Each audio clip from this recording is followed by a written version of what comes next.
May I now request Honorable Mr. Justice N. Anand Venkatesh, Mr. J. Alagaram Jodi, Vice President of MMBA, Mr. Airam K. Selvakumar, General Secretary of MMBA, to join us on the dais. I also request Honorable Mr. Justice N. Anand Venkatesh to begin the newly renovated MMBA hall.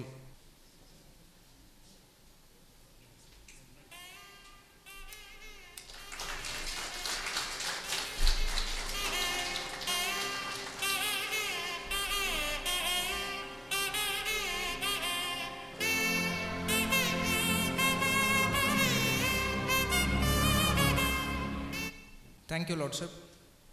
An open arm is a welcome that makes a stranger into a friend. Today, I could see a lot of youngsters who have visited MMBA for the first time to attend this unique event. May I now request Mr. Alagaram Jodi, Vice President of MMBA, to deliver his welcome address. அனைவருக்கும் இனிய மாலை வணக்கம். இந்த நிகழ்விலே நம்மளுடைய அழைப்பை ஏற்று அப்படின்னு சொல்லக்கூடாது, ஏன்னா லார்ட்ஷிப் தான் இந்த ஒரு டாப்பிக்கே மூட் பண்ணாங்க. ஸோ நமக்காக இளைஞர்களுடன் உரையாட வேண்டும் அப்படின்னு அவங்களே ஒரு கருத்து தெரிவித்து இன்றைக்கி topic will be very suspense அப்படின்னு சொல்லி தான் இந்த மீட்டிங்கை ஆர்கனைஸ் பண்ண சொன்னாங்க. So we have to thank our lordship for being here with such a thing. I welcome all our senior advocates gathered here and my fellow advocates here. எல்லோரும் இங்கே வந்திருந்து இன்றைக்கி ஒரு சிறப்பு என்னென்னா, இன்றைக்கி இந்த ஹாலை கொஞ்சம் ரெனோவேட் பண்ணியிருக்கோம். ரெனோவேட் பண்ணியதுக்கப்புறம் இன்றைக்கி தான் ஃபஸ்ட் மீட்டிங். ஸோ அதுக்காக நமது தலைவர் திரு சீனிவாச ராவனுடைய முயற்சிக்கு அவருக்கு நன்றியை தெரிவிக்கணும்னு கடமைப்பட்டிருக்கின்றோம். இத்துடன் ஏற்கனவே ஒரு இன்ஸ்ட்ரக்ஷன் கொடுத்துட்டாங்க, ரொம்ப நேரம் வரவேற்பு இருக்கக்கூடாதுன்னு சொல்லி. So I leave to Lordship to do the things. Thank you, my lords. Acts of honor come from honor written upon the heart. May I now request the Vice President of MMBA, Mr. J. Alagaram Jodi, to honor the Honorable Mr. Justice N. Anand Venkatesh with a memento.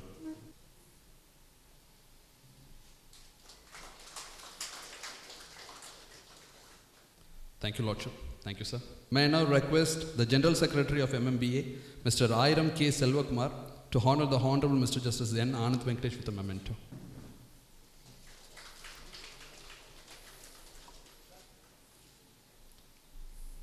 Thank you, Lordship. Thank you, sir. Tete with junior advocates. I'm really sorry for the pronunciation. Let's hear it right properly from the master. May I now request our Honorable Mr. Justice N. Anand Venkatesh for a head-to-head and a heart-to-heart conversation with our junior advocates. Welcome, sir.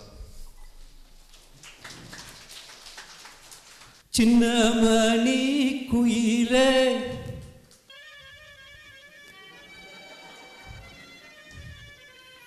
மெல்ல வரும் மயிலே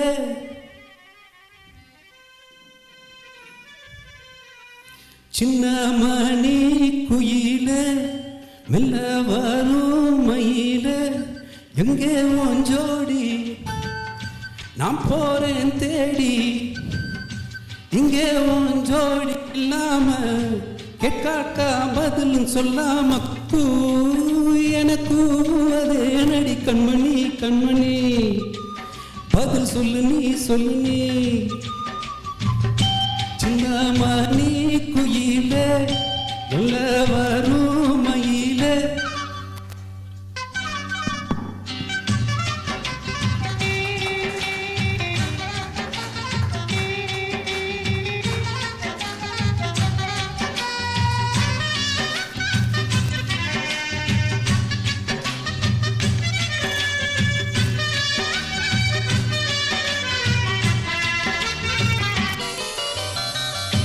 இல்லாத வைகையில நீராட போகையில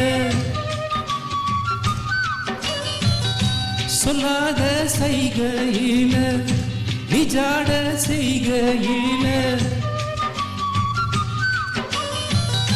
கல்லாகி போனேன் நானும் கண் பார்த்தாலாவே கை சேரும் காலம் வந்தா தோளோடு தோலாவு உலகனதடி ராகம் பாடி நானும் தேடி நீ அடிக்கடி அடைக்கணும் கண்மணி கண்மணி பதில் சொல்லு நீ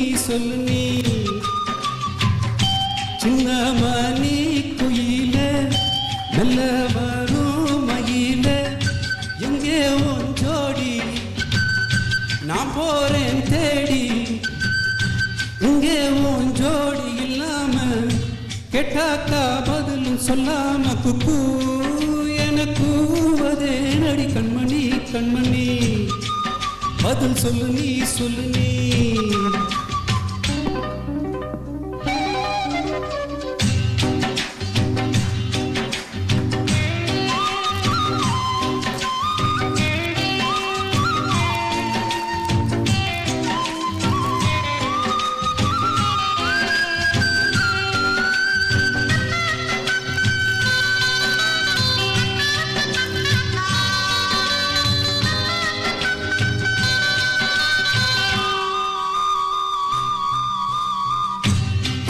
துணியுடுத்தி உச்சி மூடி திருத்தி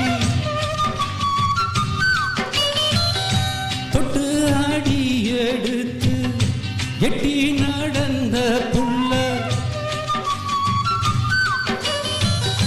உன் சேல காத்தில்லாட என் நெஞ்சும் சேர்ந்தாட உன் கூந்தல் வாசம் பார்த்து கையொன்னும் கூத்தாட மரப்பு சேலையில நூல போல நான் இருப்பேன் நான் சாமிய வேண்டுறேன் கண்மணி கண்மணி பதில் சொல்லு நீ சொல்லு நீ சின்ன மணி குயில நல்ல வரும் மயில எங்கே உன் ஜோடி நான் போறேன் தேடி இங்கே உன் ஜோடி இல்லாம கேட்டாக்கா பதிலும் சொல்லாம குக்கு எனக்கு அதே நடி கண்மணி கண்மணி பதில் சொல்லு நீ சொல்லு நீ தந்தன்னா தந்தன்னா தந்தன்னா தந்தன்னா.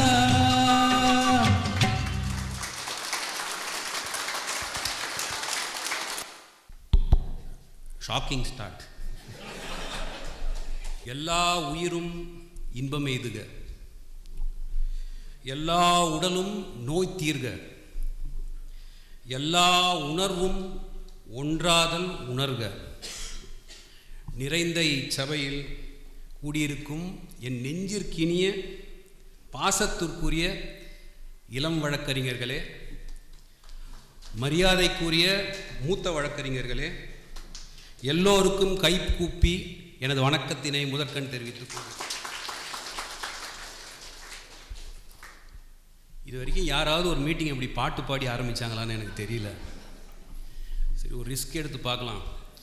ஏன்னா கோர்ட்டு முடிஞ்சிட்டு ஒரு மாதிரி டல்லாக இருக்கும். அப்புறம் இந்த வீட்டில் குழந்தைங்க சாப்பிட்லன்னா பிடிச்சி கொடுத்துருவேன்னு சொல்லுவாங்கள்ல, இல்லாட்டினா அப்படின்னு பண்ணுவாங்கள்ல, அதுக்கு ஈக்குவலண்ட்டாக ஏதாவது ஒன்று பண்ணிவோங்க. எல்லாரையும் அப்படியே ஒரு just wanted to wake you up. எல்லாரும் பளிச்சுன்னு இருக்கீங்க, ஒன்றும் ப்ராப்ளம் இல்லை.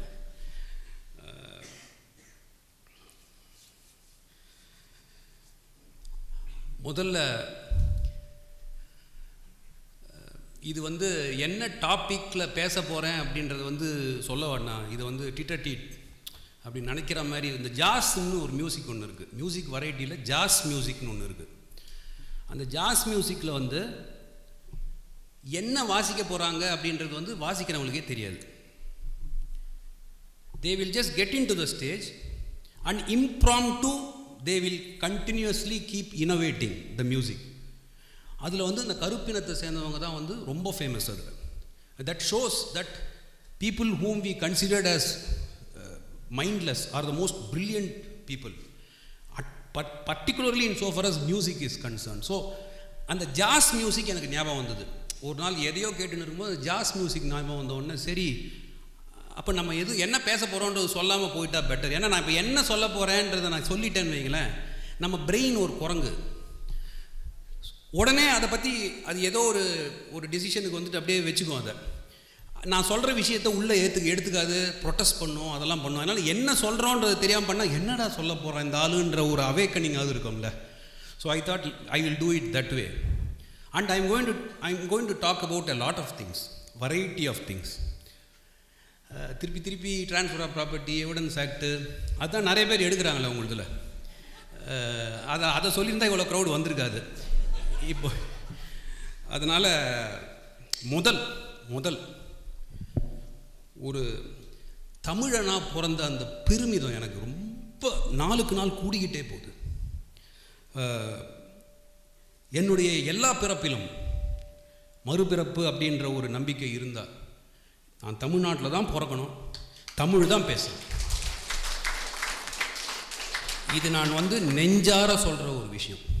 அடுத்த ஜென்மத்திலேயாவது நல்ல தமிழ் பேச கற்றுக்கிட்டு, ஒழுங்காக தமிழ் எழுத கற்றுக்கிட்டு, சின்ன வயசில் அதெல்லாம் கோட்டை விட்டதுனால இப்போ பிடிச்சிக்க வேண்டியிருக்கு. அதெல்லாம் எவ்வளோ பொறப்பெடுத்தாலும் எனக்கு இங்கே தான் பிறக்கணும், தமிழ் தான் பேசணும் அப்படின்றது உள்ளுக்குள்ளேருந்து நான் உங்கள்கிட்ட வெளியில் வெளிப்படுத்தணும்னு நினச்சேன். இன்றைக்கி நான் வெளிப்படுத்திட்டேன்.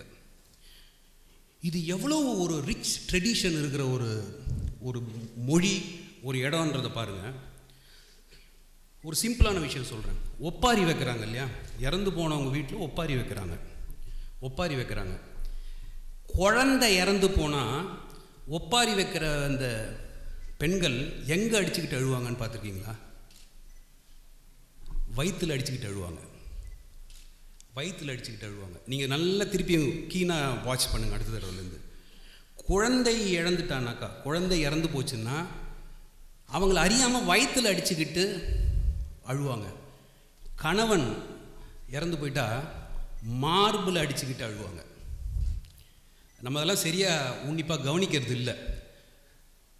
அது மாதிரி ஒரு தப்பான ஒரு விஷயம் பண்ணி, ஒரு தப்பான ஒரு எண்ணத்தினால, தப்பான ஒரு செய்கையினால் ஒரு பெரிய தீங்கு இழந்து போச்சு, யாரோ இறந்துட்டாங்கன்னா மண்டையில் அடிச்சுக்கிட்டு ஒப்பாரி வைப்பாங்க. இதுக்கு பின்னாடி எவ்வளோ பெரிய அர்த்தம் வச்சுருக்காங்க. இது ஒரு இந்த மாதிரி ஒரு ரிச் ட்ரெடிஷன் இல்லாத ஒரு இடத்துல இதெல்லாம் பார்க்கவே முடியாது.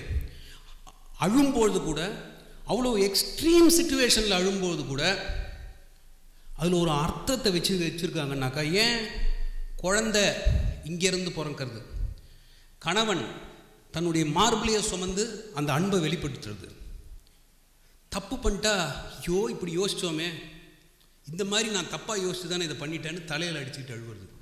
இப்படிப்பட்ட ஒரு ரிச் ட்ரெடிஷன் இருக்கிற ஒரு தமிழ்நாட்டில் பிறந்தோன்ற பெருமிதம் நம்ம எல்லாருக்கும் இருக்கணும்.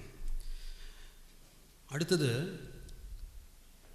ஒரு 4 வரி எழுதுனா அதுக்கு கீழே கவிதை புயல், சிந்தனை சிற்பி, இவ்வளோ ஒருத்தெல்லாம் போட்டு பேர் எங்கடா இருக்கு, இருங்க வெயிட் பண்ணு, எல்லாத்தையும் எழுதி பின்னாடி பேர் எதனா சின்னதாக போடுற ஒரு காலகட்டத்தில் நம்ம வாழ்ந்துக்கிட்டு இருக்கோம். ரொம்ப முக்கியம் இது நம்ம தெரிஞ்சுக்கிறது. திருவள்ளுவர் எடுத்துக்கோங்க.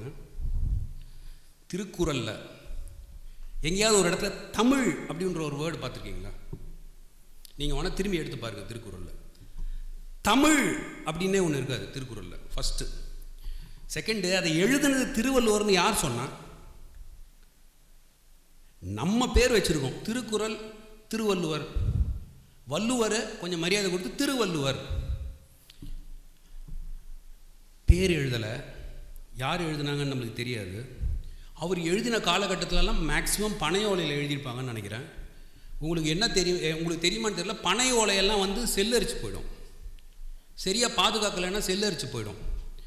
ஆனால் எவ்வளவோ வருஷத்துக்கு முன்னாடி எழுதின அந்த பனை ஓலையில் இருக்கிற அந்த பனை ஓலை அழிஞ்சு போகாமல் தன்னைத்தானே சஸ்டெயின் பண்ணியிருக்கு, உயிர்ப்பிச்சிருக்கு தன்னைத்தானே. இல்லாட்டினா இந்த நாள் நாம் 1330 குறளை பற்றி பேசுறதுக்கான வாய்ப்பே இல்லை. ஆனால் அதை எழுதின ஆள் யாருன்னு தன்னை வெளிப்படுத்தாமே போயிட்டார். சரி, அவர் எந்த நாட்டை சேர்ந்தவர்னு எங்கேயாவது குறிப்பு இருக்கான்னு பார்த்துருக்கீங்களா? அதில் திருக்குறளில் ஒரு இடத்துல கூட இண்டிகேஷன் கொடுக்க மாட்டார். சரி, அதுதான் இல்லை. ஏதாவது ஒரு கடல், அதை வச்சு நம்ம ஆள் பிடிச்சிடலான்னு பார்ப்பான். பொத்தம்பதோ எழுதுவார். எந்த கடலையும் குறிப்பிட்டு எழுத மாட்டார். ஏதாவது ஒரு ஆறுன்னு ஒரு இருந்ததுன்னா கூட அது எந்த இடத்துல ஓடுற ஆறுன்னு கண்டுபிடிச்சிடலாம். அதை வச்சுக்கிட்டு நம்ம ஆளுன்னு சொல்லிடலாம். அதுக்கும் வாய்ப்பு கொடுக்கல. ஏதாவது ஒரு ரிலீஜன் நம்மளுக்கு பிடிச்ச விஷயம், ஏதாவது ஒரு மதத்தை குறிப்பிட்டிருக்காரா? மொத்த திருக்குறளில் ஒரு இடத்துல கூட இண்டிகேஷனே இல்லை. இது போல எழுதுனாதான் காலத்தை வென்று அது நிற்கும். நம்ம 4 லைன் எழுதி புயல், சிங்கம், புலி நான் எழுதுனா அடுத்த நாள் காணாமல் போயிடும். இன்றைக்கி ஒரு புக் இனாகரேஷனுக்கு நம்ம என்னென்னலாம் பண்ணுறோம், லட்சக்கணக்காக செலவு பண்ணுறோம். 1 வருஷம் கழித்து யாருக்கு அந்த புக்கே தெரியாது. ஆனால் எந்த விளம்பரமுமே இல்லாமல், யார் எழுதுனதுன்றதை கூட சொல்லாமல், எந்த இடத்தை சேர்ந்தவர்ன்றதை சொல்லாமல், எந்த மதத்தை சேர்ந்தவர்ன்றதை சொல்லாமல், இவ்வளோ பெரிய உண்மையை சாதாரணமாக வச்சுட்டு யாருக்கும் தெரியாமல் கிளம்பி போயிட்டார் அவர். அதை மாதிரியான ஒரு திருக்குறள், பொதுமறை, உலகத்தில் இருக்கிற எல்லாரும் அதை வந்து அவங்களோட தான் வச்சு கொண்டாடுற அளவுக்கு இருக்கிற ஒரு இதுவை ஒருத்தர் நான் எழுதுனேன் அப்படின்ற ஒரு தற்பெருமை இல்லாமல் வச்சார் பாருங்க. அந்த தமிழ் உலகத்தில் பிறந்ததுக்கு நான் ரொம்ப பெருமைப்படுறேன். நம்ம எல்லாருமே பெருமைப்படணும். எதுக்காக இந்த டிஸ்கஷன்னா, மறந்து கொண்டே இருப்பது மனிதனின் இயல்பு. அது முக்கியமாக இந்த காலகட்டத்தில் எவ்வளோ பெரிய விஷயமா இருந்தாலும் 150-200 பேர் செத்தா கூட நெக்ஸ்ட் டே வேற ஒரு விஷயம் வந்துடும், இதை மறந்துடுறோம் இல்லையா? அவ்வளவு கம்யூனிகேஷன் இன்னைக்கு ஒரு கம்யூனிகேஷன் வருது, அப்புறம் அடுத்த நாள் வேற ஒரு கம்யூனிகேஷன் வருது. இப்போது குஜராத்தில் ஒரு பெரிய பிரிட்ஜு உடஞ்சி கீழே விழுந்து 100கணக்கான பேர் செத்து போனாங்க. 2 நாள் எல்லாரும் அதை பற்றி பேசினாங்க. இன்றைக்கி அந்த மாதிரி ஒன்று நடந்துதான்னு ஞாபகமே இல்லை. உயிர் தானே. அது குஜராத்தில் போனா என்ன, தமிழ்நாட்டில் போனா என்ன, அமெரிக்காவில் போனா என்ன? அப்போது மனுஷன் இயல்பாகவே ஒரு மறந்து போயிடுற ஒரு இயல்பு அவனுக்கு உண்டு. இந்த காலகட்டத்தில் ரொம்பவே மறந்து போகிறோம். புது விஷயங்களாக வர்றதுனால எல்லாத்தையும் மறக்கக்கூடிய ஒரு காலகட்டத்தில் நம்ம வாழ்ந்துக்கிட்டு இருக்கோம். அதனால் ஞாபகப்படுத்திக்கிட்டே இருக்கிறதுக்கு யாராவது ஒருத்தன் வேணும். அது வந்து நம்மளுடைய கடமை.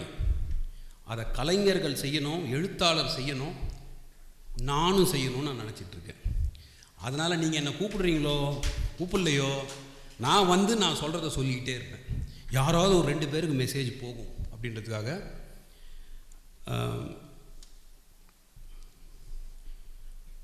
இதில் வந்து சில சிந்தனை துளிகள் எனது மனசில் பட்டுது. எங்கேயோ கேட்டது எனக்கு ஞாபகம் வந்தது, எங்கேயோ படித்தது எனக்கு ஞாபகம் வந்தது. அது எல்லாத்தையும் உங்கள் கூட பகிர்ந்துக்கணும்னு பார்த்தேன். இதை சொல்கிறதுனால இது என்னோ நான் இதில் இருக்கிற எல்லாத்தையும் ஃபாலோ பண்ணுற மாதிரியும், அதை உங்களுக்கு எல்லாருக்கும் வந்து போதிக்கிற மாதிரியும் நினச்சிங்கன்னா அது தப்பு. இதில் நான் சொல்கிற சில விஷயங்கள் நான் ஃபாலோ பண்ணுறது இல்லை. அப்போ ஏன் சொல்கிறேன்னு கேட்டால், இதை ஞாபகப்படுத்தி எனக்கு நானே கூட இதை நல்லது செஞ்சுக்கணும் நானே பேசி அப்படின்னு நினைக்கிறேன். அதனால் நான் பேசினாலும் கூட உங்களுடைய இடத்துல தான் நானும் இருக்கேன். ஆர் நான் சொல்கிற பல விஷயங்களை நீங்கள் நிறைய பேர் ஃபாலோ பண்ணுறீங்களா இருக்கும், எனக்கு தெரியாது. ஆனால் நான் போதனை பண்ணுறதுக்கு இங்கே வரல. இந்த மாதிரி நல்ல விஷயங்களை உங்ககிட்ட சொல்லி நானும் என்னை மேம்படுத்திக்கிறதுக்காக இங்கே வந்திருக்கேன்.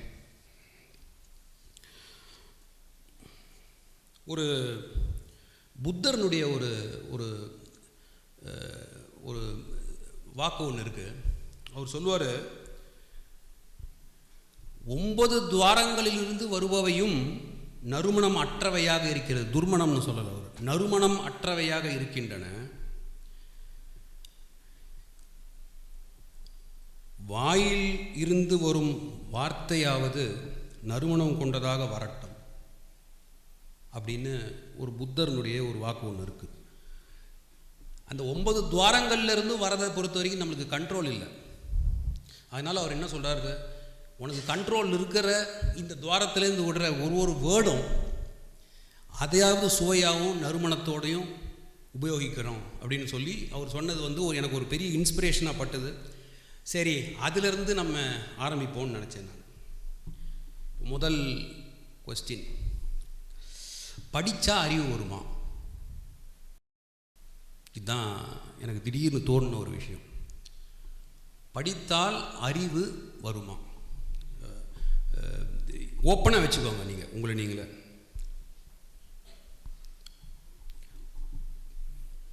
பணத்தை வச்சுக்கிட்டு மாத்திரமே ஒருத்தனால உயர்ச்சி அடைய முடியாது. ஒரு குறிப்பிட்ட குலத்தில் பிறப்பதனாலேயே மாத்திரம் ஒருத்தனால உயர்ச்சி அடைய முடியாது. ஒரு பதவியில் இருக்கேன் அப்படின்றதுனாலே ஒருத்தனால உயர்ச்சி அடைய முடியாது. ரிட்டையர் ஆனால் கண்டுக்க மாட்டாங்க.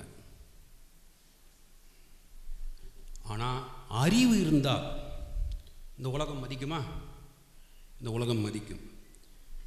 அதனால தான் வள்ளுவன் என்ன சொல்கிறான்? அறிவுடையார் எல்லாம் உடையார். எல்லாம் அவனுக்கு இருக்கு, பாக்கி விஷயங்கள்லாம் செகண்டரி தான் சொல்கிறார். அப்போது இந்த உலகத்தில் சிறப்பாக வாழணும்னா அறிவை தேட முயல வேண்டும். சரியா நான் சொல்கிறது? ஓகே. அப்போது பழைய கொஸ்டினுக்கு போகிறேன். படித்தா அந்த அறிவு வருமா? தான் கொஸ்டின். படித்தா அறிவு வருமா?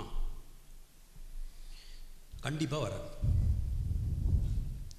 கண்டிப்பாக வராது. இயற்கை நியதி எப்படி இருக்குன்னா, வருவது எதுவுமே நிலைக்கிறது இல்லை.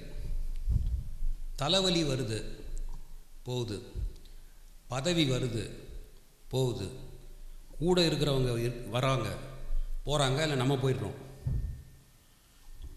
எது எதெல்லாம் வருதோ இயற்கை நியதியை பொறுத்த வரைக்கும் அது போகும். அப்போது அறிவு வரா போல இருந்ததுன்னா இயற்கை நியதி பிரகாரம் அதுவும் போகணும் தானே. தர்க்கவாதத்துக்கு நம்ம எடுத்துக்கிட்டால் கூட அதுவும் போகணும். வருவது எல்லாம் போகும். எது எது வருதோ அதெல்லாம் போகும். அறிவு வரா போல இருந்தால் அதுவும் போகும், அதுவும் இருக்காது. அப்போது படித்தால் அறிவு வருமானா, அறிவுன்றது நம்மளுக்கு ஏற்கனவே உள்ளே இருக்கிற ஒரு சமாச்சாரம். நம்மளுக்கு உள்ளே இருக்கிற ஒரு சமாச்சாரம். இங்கிலீஷில் சொல்லணும்னா it is inherent in us. It is inherent in us, but it is being covered by something. அது எதாலேயோ மறைக்கப்பட்டிருக்கு. அப்போது படித்தா என்ன ஆகுது அப்படின்றது தெரியணும். படித்தா அந்த மறைக்கப்பட்டது விலகும். விலகுவதால் உள்ளே இருக்கும் அந்த அறிவு வெளிப்படும். இதை தெரிஞ்சுக்கிறது ரொம்ப முக்கியம், ரொம்ப ரொம்ப முக்கியம். ஏன்னா படித்தாவே அறிவு வந்துடும் அப்படின்னு நம்ம நினச்சிட்டு இருக்கோம். வரல. நல்ல விஷயங்களை படித்தா உள்ளுக்குள்ளே ஏற்கனவே இருக்கிற அறிவை சுற்றி இருக்கும் அந்த cover will move out and the அறிவு gets exhibited. கல்வி அப்படின்ற ஒரு வார்த்தைக்கே தோண்டுதல்னு ஒரு அர்த்தம் இருக்குது தமிழில். கல்வின்ற வார்த்தைக்கு தோண்டுதல்ன்ற அர்த்தம் இருக்குது. அந்த அறியாமையை தோண்டி எடுக்கிறதுனால படிப்பினால் அறிவு வெளிப்படும், வராது. இது இது இது நான் சொல்கிறது ஏதோ வேர்ட்ஸ் மாதிரி இருக்குது, ஆனால் அதுதான் உண்மை. ஏன் உண்மைன்றதை நான் அப்படியே இதை ஃபாலோ பண்ணி லாஜிக்கலாக அடுத்ததுக்கு எடுத்துகிட்டு போகிறேன். தெளிந்த நல்லறிவுன்னு ஒன்று இருக்குது. பாரதியினுடைய வாக்கு. தெளிந்த நல்லறிவு வேண்டும் அப்படின்னு பராசக்தி கிட்ட அவர் வேண்டுறார் இல்லையா? அப்போது அது என்ன அறிவு? தெளிந்த நல்லறிவு. இப்போது ஜெயகாந்தன் ஒருத்தர் இருந்தார், படிச்சிருக்கீங்களா? பா, முன்னாடியே இருந்தால் அத்தனை பேரும் தலையாட்டியிருப்பாங்க. ஜெயகாந்தன் தெரியுமா? தெரியுமா? கேள்விப்பட்டிருக்கீங்க, தேங்க் காட். பெரிய சிந்தனையாளர், ரொம்ப பெரிய சிந்தனையாளர். அவருக்கு சாகித்ய அகாடமி அவார்டு தராங்க. ஜெயகாந்தனுக்கு சாகித்ய அகாடமி அவார்டு தராங்க. சாகித்ய அகாடமி அவார்டு ஃபங்க்ஷனில் போய் இப்படி மைக்குக்கு நேரம் போய் நிற்கிறார் ஜெயகாந்தன். நின்று சொல்கிறாரு, எனக்கு கொடுக்கப்பட்டிருக்கும் இந்த சாகித்ய அகாடமி அவார்டினால் சாகித்ய அகாடமி அவார்டுக்கு பெருமை சேர்த்தேன். இது என்ன திமிரா? இது என்ன ட்ரை பண்ணுறாரு அவர்?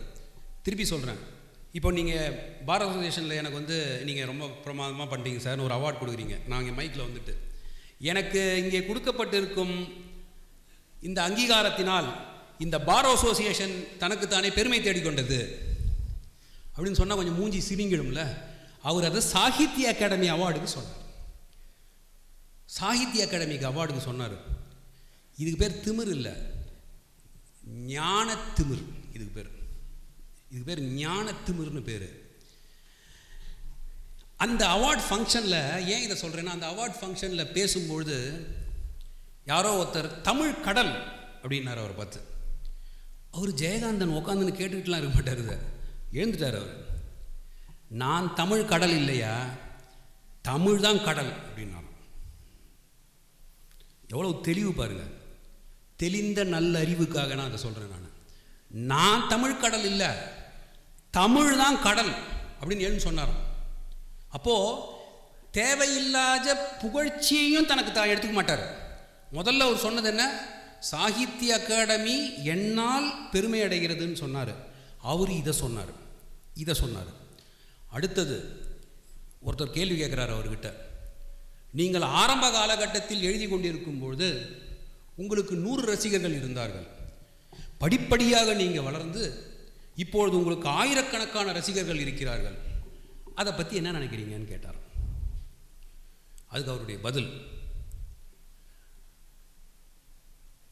100 பேர் என்னை பாராட்டும் பொழுதும் 1000 பேர் என்னை பாராட்டும் பொழுதும் நான் எதை எழுத வேண்டும் என்று நினைக்கிறேனோ அதை எழுதி கொண்டு தான் இருக்கிறேன். ஆனால் அவர்களது பாராட்டிற்காக நான் இதெல்லாம் எழுதவில்லை. நம்ம என்ன சொல்லுவோம், பரவாயில்லைங்க, ரொம்ப தேங்க்ஸ் அப்படிலாம் சொல்லாதீங்க, வெக்கமாக இருக்குது. அதெல்லாம் ஹியூமிலிட்டியே இல்லை. அவருடைய பதில் இது. அப்போது ஏதோ அறிவுக்கும் தெளிந்த நல்ல அறிவுக்கும் ஒரு வித்தியாசம் இருக்குது எங்கேயோ. நம்ம பாரதியார்கிட்டேருந்தே ஒரு எக்ஸாம்பிள் எடுத்துக்கலாம். ஜாதிகள் இல்லையடி பாப்பா அப்படின்னு சொல்கிறார பாரதி. 1000 ஜாதி இங்கு உண்டு, கான்ட்ரடிக்ஷன். ஜாதிகள் இல்லையடி பாப்பா, 1000 ஜாதிகள் இங்கு உண்டு. அவரே திரும்பி சொல்றாரு, ஜாதி மதங்கள் பாரோம், உயர் ஜென்மம் இத்தேசத்தில் எய்தினராயின் வேதியராயினும் ஒன்றே, தெளிந்த நல்லறிவு வேண்டும்.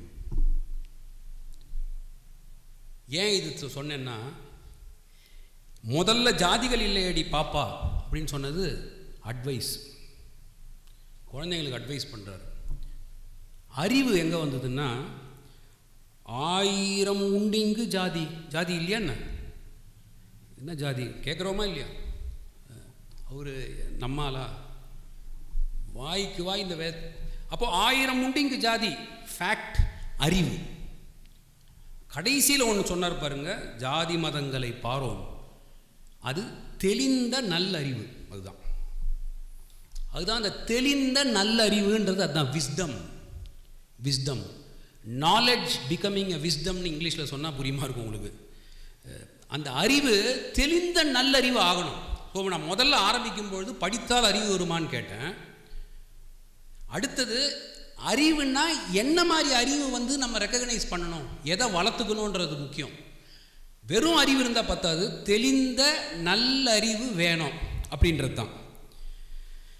இப்போது சில பேர் சொல்கிறத கேட்டுருக்கோம்ல, ஏன் படித்தவனாக இருந்து நீ இந்த மாதிரி பண்ணிட்டேயா அப்படின்னு சொல்கிறான். ரெகுலராக கேட்குறது தானே.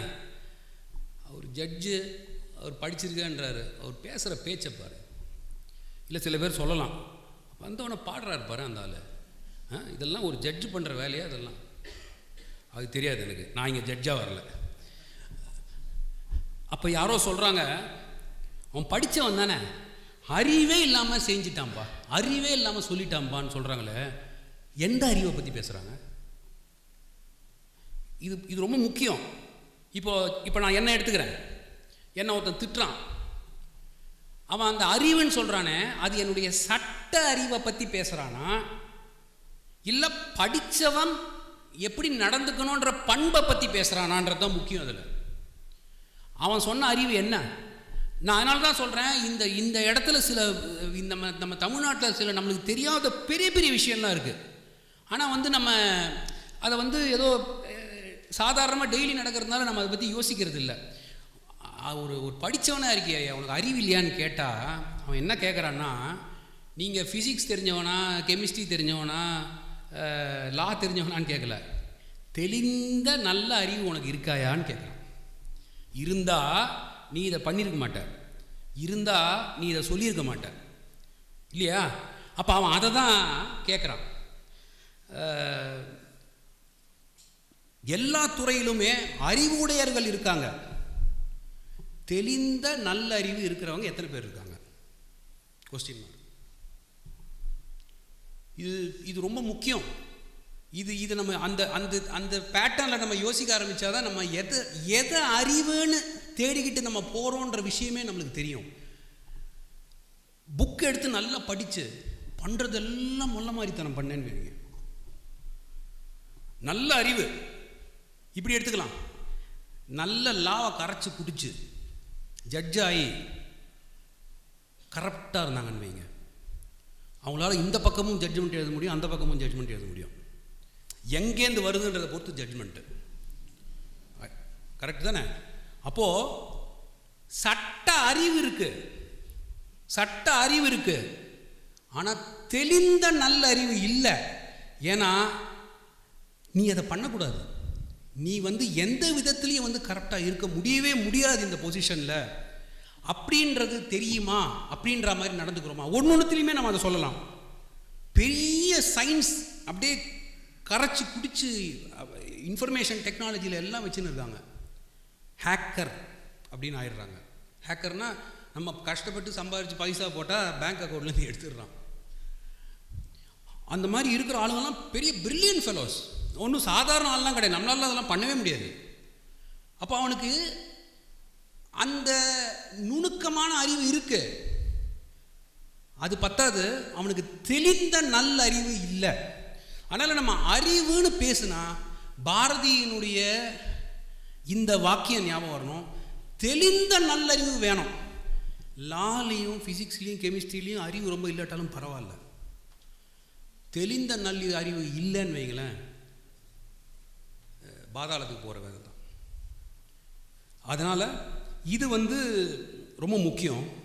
அப்போ அடுத்த கொஸ்டின், நீங்கள் கல்வியை பற்றி தானே பேசுனீங்க, படித்தான்னு தானே ஆரம்பிச்சிங்க. படிக்கிறதுனா என்ன, நம்ம எப்படி புரிஞ்சுக்கிறோம்? கல்வியினால் புரிஞ்சுக்கிறோம். அப்போது இப்போ இருக்கிற கல்வி அறிவை தருதா, தெளிந்த நல் அறிவை தருதா? இதுதான் அடுத்த கொஸ்டின். கண்டிப்பாக தெளிந்த நல்ல அறிவை கொடுக்கவே இல்லை. கொடுத்தா ஏன் 10th ஸ்டாண்டர்டில் வந்து தூக்க மாட்டேங்கிறாங்க? ஏன் நீட் எக்ஸாமில் தோத்துட்டேன்னு மாடியிலேருந்து கீழே குதிக்கிறாங்க? ஏன்? ஒன்றுமே இல்லாத ஒரு சாதாரண விஷயத்துக்கு 100க்கு பதிலாக 95 எடுத்ததுக்கு 4 நாள் சாப்பிடாமையே உட்காந்துன்னு இருக்காங்க. ஏன்னா இந்த கல்வி முறை, நம்மக்கிட்ட இருக்கிற கல்வி முறை அறிவை கொடுக்கிறதே தவிர தெளிந்த நல் அறிவை உள்ளேருந்து எடுக்கிற மாதிரி எனக்கு தெரியல. அதனால தான் நான் வந்து இவ்வளவு அதுக்கு ஒரு பேசிஸ் போட்டேன். ஸோ அதை தான் ஸ்பிரிச்சுவாலிட்டியில் வந்து ஞானம்னு சொல்கிறாங்க. நம்ம அவ்வளோலாம் பேசுவோம், நம்மளுக்கு புரிஞ்ச பாஷையிலே பேசுவோம். அடுத்தது நான் என்ன நினச்சேன்னா, நம்மளுடைய வாழ்க்கையை நம்ம வாழணும். உனது வாழ்க்கையை நீ வாழு அப்படின்னு ஒரு வாசகம் ஒன்று இருக்குது. உன்னுடைய வாழ்க்கையை நீ வாழு, இப்போது என்ன இருக்கோ அதை கொண்டாடு. இந்த முல்லா நசருதீன் கதை கேட்டிருக்கீங்களா, படிச்சிருக்கீங்களா? முல்லா நசருதீன்றது வந்து தமாஷா இருக்கிற மாதிரி இருக்கும், ஆனால் அது ஒவ்வொன்றுத்துலேயும் ஒரு அவ்வளோ பெரிய அர்த்தம் இருக்கும். ஸோ முல்லா நசருதீனில் ஒரு கதை ஒன்று இருக்குது. அது என்ன கதைன்னா, முல்லா நசருதீனுடைய தோட்டத்தில் ஆப்பிள் நல்ல விளைச்சல், 10 ஆப்பிள் எடுத்தால் 10 ஆப்பிள் நல்லா இருக்குது. எல்லா ஆப்பிளையும் கூட அதில் போட்டு தோட்டக்காரங்கெல்லாம் ஓடி வந்து சந்தோஷத்தோடு முல்லா நசருதீன்ட்ட சொல்கிறாங்க, இந்த தடவை விளைச்சல் பிரமாதமாக இருக்குது, எல்லா ஆப்பிளும் நல்லா இருக்குது, விளைச்சதெல்லான்னு. முல்லா நசருதீன் சேட் ஆகிடுறாரு, வருத்தமாகிடுறாரு. ஒருத்தர் வந்து கேட்குறான், ஏங்க நாங்கள் எல்லாம் விளைச்சல் நல்லா இருக்குது, நீங்கள் போய் இவ்வளோ வருத்தப்படுறீங்களேன்னு கேட்குறாரு. அதுக்கு முல்லா நசருதீன் சொல்கிறாரு, போன தடவை 10 ஆப்பிளில் 8 ஆப்பிள் நல்லா இருந்தது, 2 ஆப்பிள் அடிபட்டு போயிருந்தது, அதை நான் கழுதைக்கு போட்டேன். இந்த தடவை நான் எந்த ஆப்பிளை கழுதைக்கு போடுவேன்னு கேட்டாராம். இது வந்து இது நம்ம வீட்டில் கூட பண்ணுவோம். அதை காய்கறி இருக்கும் ஃப்ரெஷ்ஷாக, நம்ம அம்மா அதை வந்து ஃப்ரிட்ஜில் வச்சுருப்பாங்க. எடுக்கும்பொழுது சில காய்கறி ஒரு மாதிரி சூம்பி போயிருக்கும், சிலது காஞ்சி போயிருக்கும். அதெல்லாம் எடுத்து சாம்பார் வச்சுருவாங்க. ஃப்ரெஷ்ஷாக இருக்குல்ல, அது உள்ளே இருக்கட்டும் அப்படின்னு சொல்லிவிடுவாங்க. இல்லை உள்ளே இருக்கட்டும் அப்படின்னு சொல்லிடுவாங்க. சாம்பார் வச்சு பாவம் நம்ம சாப்பிடுவோம். திரும்பியும் ஃப்ரெஷ்ஷாக இருக்குன்னு சொன்னாங்க பாருங்கள், அது திரும்பி திறக்கும்போது காஞ்சி போய் சூம்பி போய் அது மாதிரி இருக்கும். அதனால் நம்ம வந்து எதையுமே அந்தந்த ஸ்பாட் அண்ட் ஸ்பான்டேனிட்டியோட எதையுமே வந்து அனுபவிக்கிறது இல்லைன்றது தான் உண்மை. பைசாவில் பணத்தில் நல்ல பணம் இருக்கும், அப்போ கூட அந்த ஷர்ட்டில் ரேட்டை திரும்பி பார்க்குற புத்தி நம்மளுக்கு போகுதா? பிரமாதமாக இருக்குது ஷர்ட்டு, குவாலிட்டி நல்லா இருக்குது, அதான் துட்டு தான் வச்சுருக்கல. ஐயோ, அதனால் ஒன்றும் குடிமொழிக்கு போக போகிறதில்ல, அதனால் வந்து தெருவுக்கு வந்துட போகிறதில்ல. அந்த புத்தி அனுபவிக்க தெரியல, அனுபவிக்க எதை எடுத்தாலும் எடுத்து போய் உள்ளே வச்சிடுறது, உள்ள உள்ள உள்ள உள்ள எல்லாத்தையும் வச்சிடுறது, எதையுமே அனுபவிக்கக்கூடாது அப்படின்றதுல வந்து தீர்க்கமாக இருக்கும். அப்போ ஏதோ அங்கே ஒரு குளறுபடி இருக்குது. நான் ஏன் இதை சொல்கிறேன்னா, நம்ம எல்லோரும் சிரிக்கிறோம், ஒரு விதத்தில் நம்ம எல்லோரும் இதை பண்ணின்னு தான் இருக்கோம், நானும். அதனால் எனக்கும் அந்த ரேட் பார்க்குற பழக்கம் இருக்குது. மிடில் கிளாஸ் மென்டாலிட்டின்னு சொல்லுவேன் நான் இதை. அது ஏன் ஆயிருக்கு? உனக்கு தான் நல்லா பார்த்துக்கிறாங்க, ஆள் இருக்காங்க, சம்பளம் கொடுக்குறான் நல்லா மாதம் மாதம், பிடிச்சதை ஒன்று வாங்கி நல்லா சாப்பிட்றேன், பிடிச்சதை ஒன்று வாங்கி போட, ஏன் ரேட்டை பார்க்குறேன் அப்படின்னு நான் எனக்கு நிறைய சொல்லிக்கிறேன். ரொம்ப கஷ்டமாக இருக்குது அதுலேருந்து வெளில வரதுக்கு. ஸோ இது மாதிரி உங்களுக்கு உங்களுடைய இடியோசிங்க்ரசிஸ் ஏதாவது இருக்கலாம், எனக்கு தெரியல. அப்போது என்ன ப்ராப்ளம்னா, நம்ம இப்போ இருக்கிறத அனுபவிக்கிறது இல்லை. நம்ம எப்போ பார்த்தாலும் வந்து பின்னாடி ஏதோ ஆகும் பின்னாடி ஏதோ ஆகும்னு நினச்சிக்கிட்டே போய் நாசமாக போய் முடிஞ்சிடுறோம். இந்த வெத்தலை கதை ஒன்று இருக்குது. வீட்டில் வந்து தலைவர் கணவர் வந்து இப்போ ஒய்ஃப் கிட்ட, அடியே அந்த செல்லத்தை எடுத்துனுவா, அந்த வெத்தலை செல்லன்னுவாங்க, அது எடுக்கிறாரு. இது வந்து ஏதோ ஒரு இடத்துல படித்ததான் ஞாபகம். வெத்தலை எடுத்தோன்னா முதல் வெத்தலை காஞ்சி போயிருக்குது, அடுத்த வெத்தலை அழுகி போயிருக்குது, அடுத்த வெத்தலை சரியாக இல்லை, அந்த வெத்தலையெல்லாம் எடுத்துட்டார். நல்ல வெத்தலையெல்லாம் எடுத்து உள்ளே வச்சுட்டு இதை எடுத்து சாப்பிட்டுட்டார். இது அவருடைய பழக்கம். அடுத்த தடவை அந்த நல்ல வெத்தலையை எடுக்கலான்னு பார்க்கும்போது திரும்பி அதே ப்ராப்ளம் வந்தது, இறந்துட்டார். இறந்துட்ட உடனே பணத்தை கடத்திருக்காங்க. உங்கள் அப்பாவுக்கு ரொம்ப பிடிச்ச விஷயம் என்ன அப்படின்னு சொன்னோன்னே யாரோ வெத்தலை அப்படின்னு தூரத்துலேருந்து கத்துனாங்க. உடனே அவர் ஃப்ரெஷ்ஷாக எல்லாம் வெத்தலையும் எடுத்து அந்த வாத்தியார் சுற்றி அது வாயில் வைக்க போகிறாரு. பையன் நிறுத்துங்கண்ணா, அவருக்கு பிடிச்சது இந்த மாதிரி வெத்தலை இல்லை, காஞ்ச வெத்தலைன்னா. அப்போ அதனால் இது வந்து ஒரு எக்ஸ்ட்ரீம் கதை இது. ஆனால் இது மாதிரி தான் நம்ம வாழ்க்கையை நிறைய தடவை வாழ்ந்துக்கிட்டு இருக்கோம் நம்ம. அது மாதிரி நம்ம என்ன தான் பண்ணாலும் எல்லார்கிட்டேருந்தும் பாராட்டு வாங்க முடியாது. யாராவது ஒருத்தன் தப்பு சொல்ல தான் செய்வோம், எல்லார்ட்டேருந்தும் பாராட்டெலாம் வாங்கிடவே முடியாது. ஒரு ரொம்ப இன்ட்ரெஸ்டிங்கான ஒரு கதை ஒன்று படித்தேன். அதில் ஒரு நாய், அது வாயில் பேகை கவிக்கிட்டு பஸ்ஸில் ஏறுது. அந்த பேகுக்குள்ளே அந்த நாயினுடைய அந்த இதுக்குள்ளே பைசா வச்சுருக்காங்க. கரெக்டாக ஒரு ஸ்டாப்பில் இறங்குது, ஒரு டிபார்ட்மெண்டல் ஸ்டோருக்குள்ளே நுழையுது. அது சாமான் என்ன வேணுமோ அங்கே இண்டிகேட் பண்ணி போடுது, அவங்க போட்டு விட்றாங்க. அந்த நாயினுடைய அந்த இதிலிருந்து பைசாவை எடுக்கிறாங்க, பாக்கி பைசாவையும் வச்சிடுறாங்க. அப்போ அது நம்ம நாடு இல்லை, இது வெளிநாட்டிலேருந்து வந்த கதை, அது தெரியுது நம்மளுக்கு.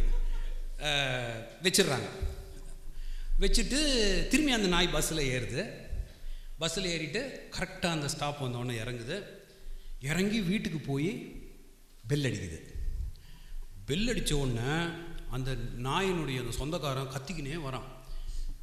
வந்து அந்த நாயை பொட்டுன்னு தலைமையிலே ஒன்று வைக்கிறான். உனக்கு அறிவில்லை, போகும்போதே வீட்டு சாவி எடுத்துன்னு போனவன் உனக்கு தெரியாதான்னு கேட்குறான் நாய்கிட்ட. ஒரு நாய் இவ்வளோ வேலை பண்ணதே ஜாஸ்தி. ஆனால் அவன் என்ன எக்ஸ்பெக்ட் பண்ணுறான், எல்லாத்துக்கும் நம்ம தப்பு கண்டுபிடிப்போன்றதுக்காக சொல்கிறேன், அந்த நாய் வீட்டு சாவியை வேறு எடுத்துன்னு போனோன்னு அவன் எக்ஸ்பெக்ட் பண்ணியிருக்கான். இது ஒரு கதை. ஆனால் என்ன சொல்ல வரேன்னா, நம்ம எதை பண்ணாலும் எதை செஞ்சாலும் எங்கேயோ ஒரு இடத்துல யாரோ ஒருத்தன் குத்தம் கண்டுபிடிச்சிக்கிட்டே இருப்பான்.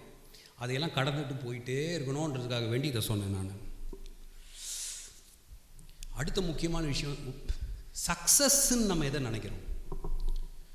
இது ரொம்ப முக்கியமான கொஸ்டின். இது நான் வெற்றி அடைந்து விட்டேன், I am a very successful person அப்படின்னா என்ன? ஒரு ஐன்ஸ்டைனுடைய ஒரு வாசகம் ஒன்று இருக்குது. அவர் சொல்கிறாரு, try not to become a man of success, but rather try to become a man of value அப்படின்னு சொல்கிறார். அப்போ வேல்யூஸை வளர்த்துக்கணும் அப்படின்னு சொல்கிறார். யார் சொல்கிறாரு? ஐன்ஸ்டைன் சொல்கிறார். ரொம்ப முக்கியம், யார் சொல்கிறாங்கன்றது ரொம்ப முக்கியம்.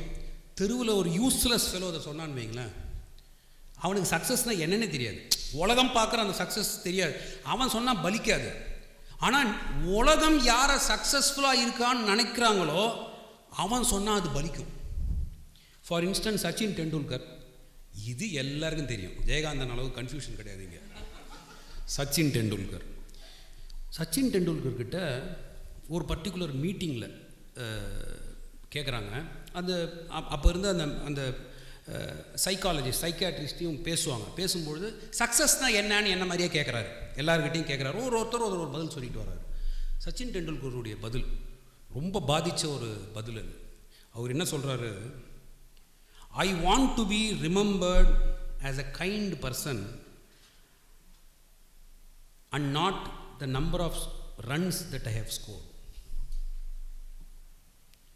சச்சின் டெண்டுல்கர் சொல்கிறாரு, நான் அடித்த ரன்னை எல்லோரும் மறந்துடலாம், நான் ஆடின பேட்டிங் எல்லோரும் மறந்துடலாம். அது இந்த காலத்தில் நம்ம மறந்துக்கிட்டே இருக்கோம் எல்லாரையும். அதனால தான் நான் எங்கேயோ ஒரு இடத்துல சொல்லும்போது நல்லவர்களை மறப்பதுன்ற ஒரு பெரிய பண்பையே நம்ம ஏற்படுத்திக்கிட்டு இருக்கோம். அதனால தான் சொன்னேன். சச்சின் டெண்டுல்கர் சொல்கிறான், நான் சக்ஸஸ்ன்னு என்ன நினைக்கிறேன், சக்ஸஸ்ன்னு கேட்டதுக்கு அவன் சொல்கிறான், என்னை மக்கள் நினைக்கணும்னா நான் நல்லவன் அப்படின்னு ஞாபகம் வச்சுக்கணுமே ஒழிய நான் எவ்வளோ ரன் அடித்தேன் அப்படின்னு ஞாபகம் வச்சுக்க வேண்டிய அவசியம் இல்லை. இது ரொம்ப ரொம்ப ரொம்ப ரொம்ப முக்கியம். இன்னைக்கு சக்ஸஸ் அப்படின்னா நான் ஜட்ஜ் ஆகிட்டேன், ஹைகோர்ட் ஜட்ஜ் ஆகிட்டேன், அது சக்ஸஸா? கொஸ்டின் அதுதான். அது ஒரு பொசிஷன். அந்த பொசிஷனுக்கு போகிறதுனாலேயே அது சக்ஸஸ்ன்னு சொல்ல முடியாது. ஆனால் ஏதோ ஒரு 15-20 வருஷ காலத்துக்கு அப்புறமா ஒரு மனுஷன் இருந்தாயா, நல்ல மனுஷன்யா, அவன் இருந்தபோது இப்படிலாம் பேசினாயா, ஒரு நாள் கோராமையாக பாடினான், அது பரவாயில்ல, ஆனால் அப்படி இருந்தாயா அப்படின்னு சொன்னால் that is my success. That is my success. We have to gauge success like that. ரொம்ப ரொம்ப முக்கியம் அது. 3 MA 4 PhD எல்லாத்தையும் பண்ணிவிட்டு ஒரு யங் கேர்ளை மொலஸ்ட் பண்ணுறது. யாராவது பாவம் அவங்கள்ட்ட வந்து இன்டர்னாக சேர்ந்தவங்க, அவங்கள்ட்ட வந்து வேலை செய்கிறவங்க, என்ன படித்து என்ன பிரயோஜனம், நீ என்னவா பார்த்த, உன் குழந்தைங்க இல்லையா அவங்கெல்லாம் இல்லை. அப்போது அவன் சக்ஸஸ்ன்ற விஷயம் அவன் தலை மேலே ஏறி போய் நான் சக்ஸஸ்ஃபுல்லையா இந்த உலகத்தில், உலக பார்வையில் நான் சக்ஸஸ்ஃபுல்லான ஆள், நான் இன்னும் வேணால் பண்ணுவேன், என்னை எவனும் ஒன்றுமே கேட்கவே முடியாது. அதனால தான் யார் இதை நிறைய பண்ணுறாங்க, பவர் கொடுத்தவன் தான் பண்ணிக்கிட்டே இருக்கான் திரும்பி திரும்பி. அந்த test of that character of a person will get revealed when you give power to that person. அப்போ தெரியும். பவரை கொடுத்த 2வது வருஷம் அந்த ஆளே கம்ப்ளீட்டாக மாறி போயிருப்பான். அதை அவன் சக்ஸஸ்ன்னு நினச்சிக்கிட்டு இருக்கான். அதனால தான் அலெக்சாண்டர் 29 வயசில் இறந்து போகும்போது எல்லாரையும் கூப்பிட்டு என்னுடைய அந்த சாவு பெட்டியில் 2 பக்கமும் ஓட்டை போட்டு திறந்து வைங்க அப்படின்னு சொன்னானாம். நம்மளது ரொம்ப ஒரு விசித்திரமான பிறப்பு நம்மளுது. நம்ம இந்த உலகத்துக்கு வரும்பொழுது கையை அப்படி மூடிக்கினே வருவோம். குழந்தைங்க பண்ணுமா, இப்படி கையை மூடிக்கினே வருவோம், என்னத்தையோ பாதுகாக்கிறதுக்காக வேண்டி கையை மூடிக்கிட்டே வருவோம். நம்ம போகும்போது ஒன்றுமே இல்லாமல் போகும். அதுக்கு அலெக்சாண்டர் சொன்னான், நான் போகும்பொழுது 2 சைட்லேயும் ஓட்டை போட்டு என் கை 2த்தையும் இதை மாதிரி வெளியில் விட்டுடுங்க. இந்த உலகத்தையே வென்ற அலெக்சாண்டர் அவன் இறக்கும் தருவாயில் ஒன்றுமே இல்லாமல் போனான் என இந்த உலகம் தெரிந்து கொள்ளட்டும் அப்படின்னு சொன்னான் அலெக்சாண்டர். அப்போது அலெக்சாண்டர் சக்ஸஸ்ஃபுல்லான்னு கேட்டால் அலெக்சாண்டர் அதுக்காக சக்ஸஸ்ஃபுல் இல்லை. அவர் யார் யாரெல்லாம் வின் பண்ணாருன்னு எனக்கு தெரியல. ஆனால் அலெக்சாண்டர் இதை சொன்னது 2023 எனக்கு ஞாபகம் வருது. புரியுதா அவனுக்கு? அப்போ அதுதான் அலெக்சாண்டர்னுடைய சக்ஸஸ். அதனால் ஒரு இப்போ நீங்களே எடுத்துக்கோங்களேன், ஒரு கேஸ் நடத்துகிறீங்க, பைசா கீசா கொடுத்து விட்னஸை ஹாஸ்டைல் பண்ணி ஒரு கிரிமினல் கேஸை ஜெயிச்சு ஒரு ஆளை வெளில எடுத்துடுறீங்க. அந்த ஆள் ஒரு 10 லட்ச ரூபா ஃபீஸ் தரான். இன்னொரு கேஸு, ஒரு ஏழை விவசாயி செகண்ட் அப்பீலில் வின் பண்ணி அவனுடைய நிலத்தை அவனுக்கு மீட்டு கொடுத்து அவன் அவங்களுக்கு 2500 ரூபா ஃபீஸ் கொடுக்குறான். இதில் எதை விரும்புவீங்க? மனசாட்சியோடு சொல்லுங்கள். 2500 தானே விரும்புவீங்க? இல்லை திருட்டுத்தனம் பண்ண தான் விரும்புவீங்களா? உங்களுக்கு மனசு இது வந்து தியரிட்டிக்கல் கொஸ்டின் இல்லை. உங்களுக்கு உள்ளுக்குள்ள எங்கே சந்தோஷமும் அமைதியும் கிடைக்கும், இதுதான் கொஸ்டின். இது நீங்கள் அவங்க தான் நீங்கள் டிசைட் பண்ணிக்கணும். மனசுக்குள்ளே எங்கே திருப்தி வருதுன்னா கண்டிப்பாக அந்த 2வதுல தான். ஏன் சொல்கிறேன்னா, இதை நான் இன்னொரு இடத்துல கூட சொன்னேன். ஜஸ்டிஸ் சாஹி, ஏபி சாஹி நம்ம கோர்ட்டில் சீஃப் ஜஸ்டிஸாக இருந்து ரிட்டையர் ஆனார். ரிட்டையர்மெண்ட்டு அன்றைக்கி ஃபேர்வெல்லில் தன்னுடைய வாழ்க்கையை பற்றி அப்படியே பேசிக்கிட்டு இருக்கும்போது ஒரு இடத்துல அழுகுறார். அவரால் தாங்க முடியல, அழுகுறார். என்னடான்னு கேட்டால், அவர் அலகாபாத்தில் ப்ராக்டிஸ் பண்ணின்னு இருக்கும்பொழுது ஒரு செகண்ட் அப்பீலில் வின் பண்ணி கொடுத்தபோது ஒரு வயசான ஒரு அம்மா தன்னுடைய புடவைக்கு மடிப்புக்குள்ளே ஏதோ ஒரு பணத்தை இப்படி எடுத்துன்னு வந்து அவர் கையில் கொடுத்ததை ஃபேர்வெல்லில் அவர் ஞாபகம் வச்சுக்கிட்டார். இதெல்லாம் ரொம்ப முக்கியமான தருணங்கள். இந்த தருணங்களை மிஸ் பண்ணவே கூடாது நம்ம வாழ்க்கையில். ஏன்னா ஜட்ஜானா சக்ஸஸ்ஸு, சீஃப் ஜஸ்டிஸ் ஆனால் பெரிய பெரிய சக்ஸஸ்ஸு. ஆனால் அந்த சீஃப் ஜஸ்டிஸ் ரிட்டையர்மெண்ட் போது என்ன சொன்னார்? நான் கான்ஸ்டிடியூஷனில் ஆர்டிகல் 14, 19, 21 கலக்கி காஃபியாக திரும்பி கொடுத்தேன்னு சொல்ல. அவர் அந்த ஏழைக்கு நான் வந்து அன்னைக்கு கொடுத்தேனே அது எனக்கு ஞாபகம் வருதுன்னு அழுகுறாரு.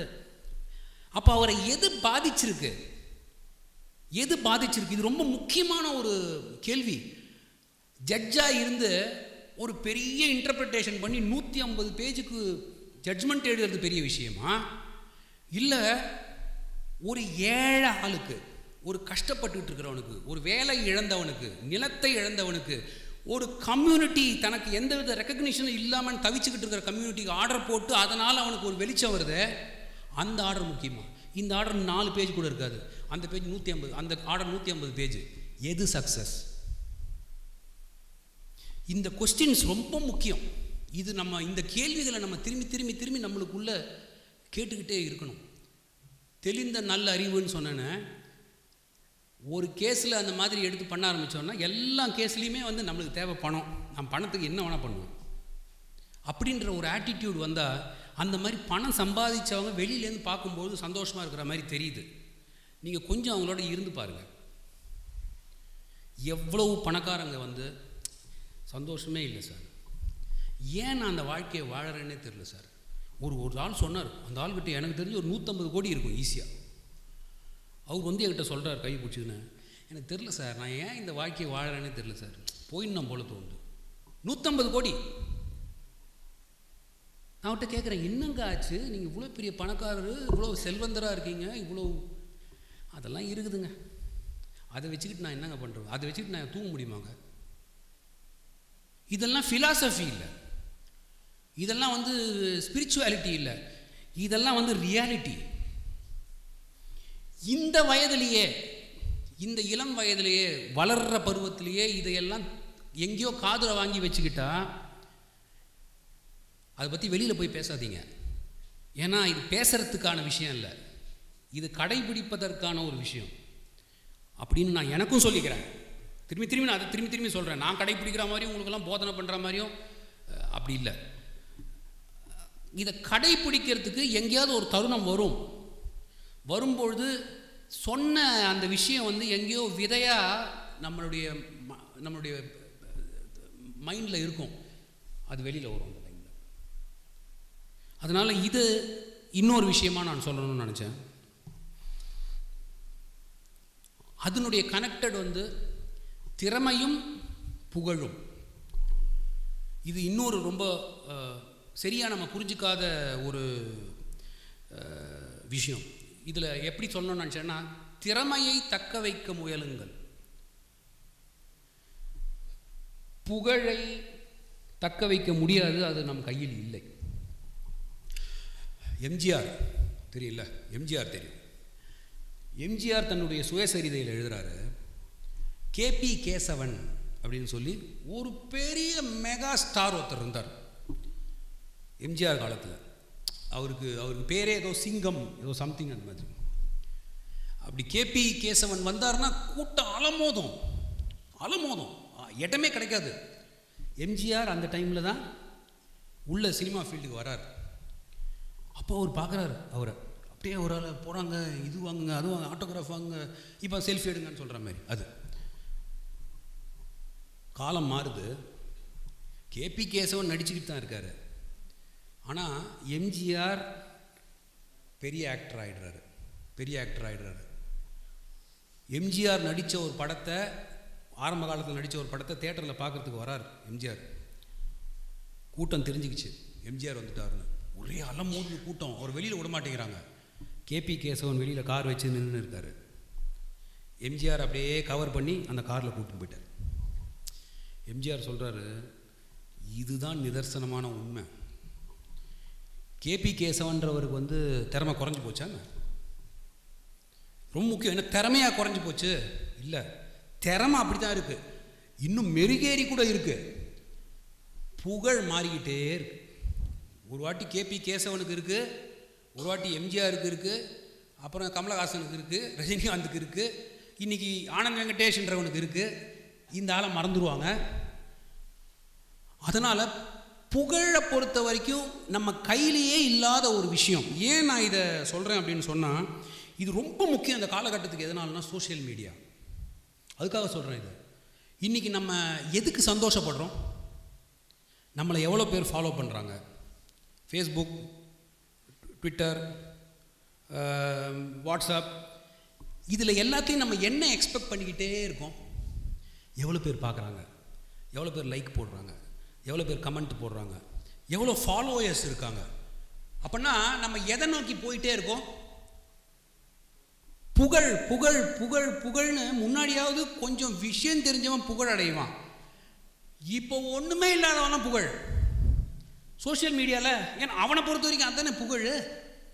அவனுக்கு எவ்வளோ ஃபாலோயர்ஸ், நான் ரொம்ப புகழ்பெற்ற ஒரு மனிதன், அதானே உண்மை. ஒரு மோசமான பாட்டை போட்டுட்டு அதை வந்து திரும்பி காத்தால மத்தியானம் கண்டினியூஸாக போட்டு ஓ இந்த பாட்டு ஒரு வேளை நல்லா இருக்கு போல இருக்குன்னு 1 மில்லியன் வியூவர்ஸ் பார்க்க வைக்கிறாங்கல்ல, பை ஷியர் ரெப்படிஷன். ஆனால் இது வந்து இன்னொரு 3 வருஷம் கழித்து அதே பாட்டை திரும்பி போட்டால் பாட்டு வந்து அதே மாதிரி தான் இருக்குது, திறமை அப்படியே தான் இருக்குது. புகழ் இருக்குமான்னா நம்மளுக்கு தெரியல, இருக்காது. அதுதான் ரொம்ப முக்கியம். அதை தான் நான் சொன்னேன். அந்த ஜெயகாந்தன் சொன்னேன் பாருங்கள், 100 பேர் 1000 பேர். அவர் சொன்னார், என்னுடைய புகழ் 100 பேர் படிக்கிறதுனாலையும் 1000 பேர் படிக்கிறதுனாலையும் இல்லை. என்னை பொறுத்த வரைக்கும் எனக்கு திறமை இருக்குது. அதனால் 100 பேர் ஃபாலோ பண்ணாலும் சரி, 1000 பேர் ஃபாலோ பண்ணாலும் சரி, என் திறமையை என்கிட்ட வெளில எடுக்க முடியாதுன்னு சொன்னார். இது ரொம்ப முக்கியமான ஒரு வாக்கு. ஒரு மனுஷனுக்கு புகழ் இல்லை, அங்கீகாரம் இல்லை அப்படின்றதுனாலே அவன் திறமையானவன் அல்ல அப்படின்ற கன்க்ளூஷனுக்கு வர முடியாது.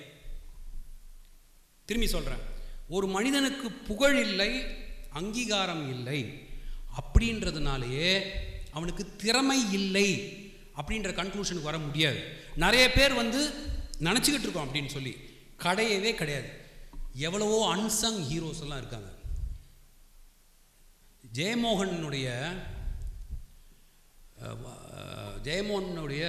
அந்த கதை புத்தகம் இருக்கு. அதில் யானை டாக்டர்னு ஒரு கதை ஒன்று இருக்குது. அது எவ்வளோ பேர் படிச்சிருக்கீங்கன்னு தெரியாது. அறம் அப்படின்னு அந்த புஸ்தகத்துக்கு பேர். அதில் யானை டாக்டர்னு ஒரு புஸ்தகம், ஒரு டாபிக் வரும். ஒரு டாக்டர் 30 வருஷம் வெளி உலகில் யாருமே தெரியாது, எதுவுமே தெரியாது. ஒரு 450 யானைகளுக்கு போஸ்ட்மார்ட்டம் மொத்தம் பண்ணியிருக்காரு. ஆயிரக்கணக்கான யானைகளுக்கு வியாதியை குணப்படுத்தியிருக்காரு. அந்த டாக்டர்கிட்ட அங்கே இருக்கிற அந்த ஃபாரஸ்டர் வந்து, அந்த கதையை படித்தா அவங்களுக்கு கண்ணிலேருந்து தண்ணி வந்துடும். அந்த ஃபாரஸ்டர் அங்கே இருக்கிற டிஎஃப்ஓ ஒரு பையன் சேருவான். அவனுக்கு ரொம்ப அவரை பார்த்து ஒரு இன்ஸ்பிரேஷன் ஆகிடும். அவன் வந்து அவருக்கு எப்படியாவது வந்து ஒரு பத்மபூஷனை வாங்கிடணும் அப்படின்னு அங்கே கான்டாக்ட் பண்ணி இங்கே கான்டாக்ட் பண்ணி அவருடைய பேர் ஆல்மோஸ்ட் வந்துடும், ரெக்கக்னிஷனுக்கு வந்துடும். கடைசியாக போய் அவர்கிட்ட போய் சொல்லுவான், உங்களுக்கு பத்மபூஷன் அனௌன்ஸ் பண்ணுவாங்க. ஆஃப்கோர்ஸ் அவருக்கு தரல, அது மாதிரி ஆளுகளெல்லாம் தரமாட்டாங்க எப்படியும். ஸோ அதை விடுங்க, தரல. அவர் சொன்னாராம், இது ஒரு வேலைன்னு நீ பண்ணியா? நான் இந்த பத்மபூஷனை எடுத்துக்கிட்டு போய் யானைக்கிட்ட போய் கேட்டால் அது யானைக்கு தெரியுமா? அதை வந்து கேட்டால் இதை ஒரு வேலை நான் பண்ண, நீ போய் இந்த பத்மபூஷனை வச்சுக்கிட்டு நான் யானைக்கிட்ட போய் கேட்டானாக்கா அந்த யானைக்கு புரியாதியா பத்மபூஷன்னா? வேலையை பரியாடினாராம். அவருக்கு புகழ் இல்லாமல் இருந்திருக்கலாம், அவரை பற்றி யாருக்கும் தெரிஞ்சிருக்காமல் இருந்திருக்கலாம். ஆனால் அவர் அந்த யானைக்கு ட்ரீட்மெண்ட் கொடுத்தது, அந்த யானையை போஸ்ட்மார்ட்டம் பண்ணினது, இது எல்லாத்தையும் புக்காக எழுதி ப்ரிசர்வ் பண்ணி இன்றைக்கி உலகத்தில் எங்கே யானை ப்ராப்ளம் இருந்தாலும் அதை தான் ரெஃபர் பண்ணுறாங்க. இது நம்மளுக்கு எவ்வளோ பேருக்கு தெரியும்? யானை டாக்டர்னு ஒருத்தர் இருந்தாருன்னு யாருக்கு தெரியும்? நம்ம படித்தா தானே இதெல்லாம் தெரியும். நம்ம என்னைக்கு அந்த அறம் புத்தகத்தை எடுத்து படித்தோம்? அப்போது இதெல்லாம் பாடம்.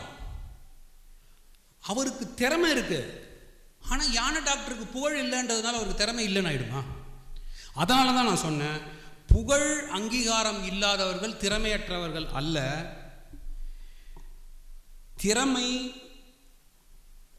நிரந்தரம்.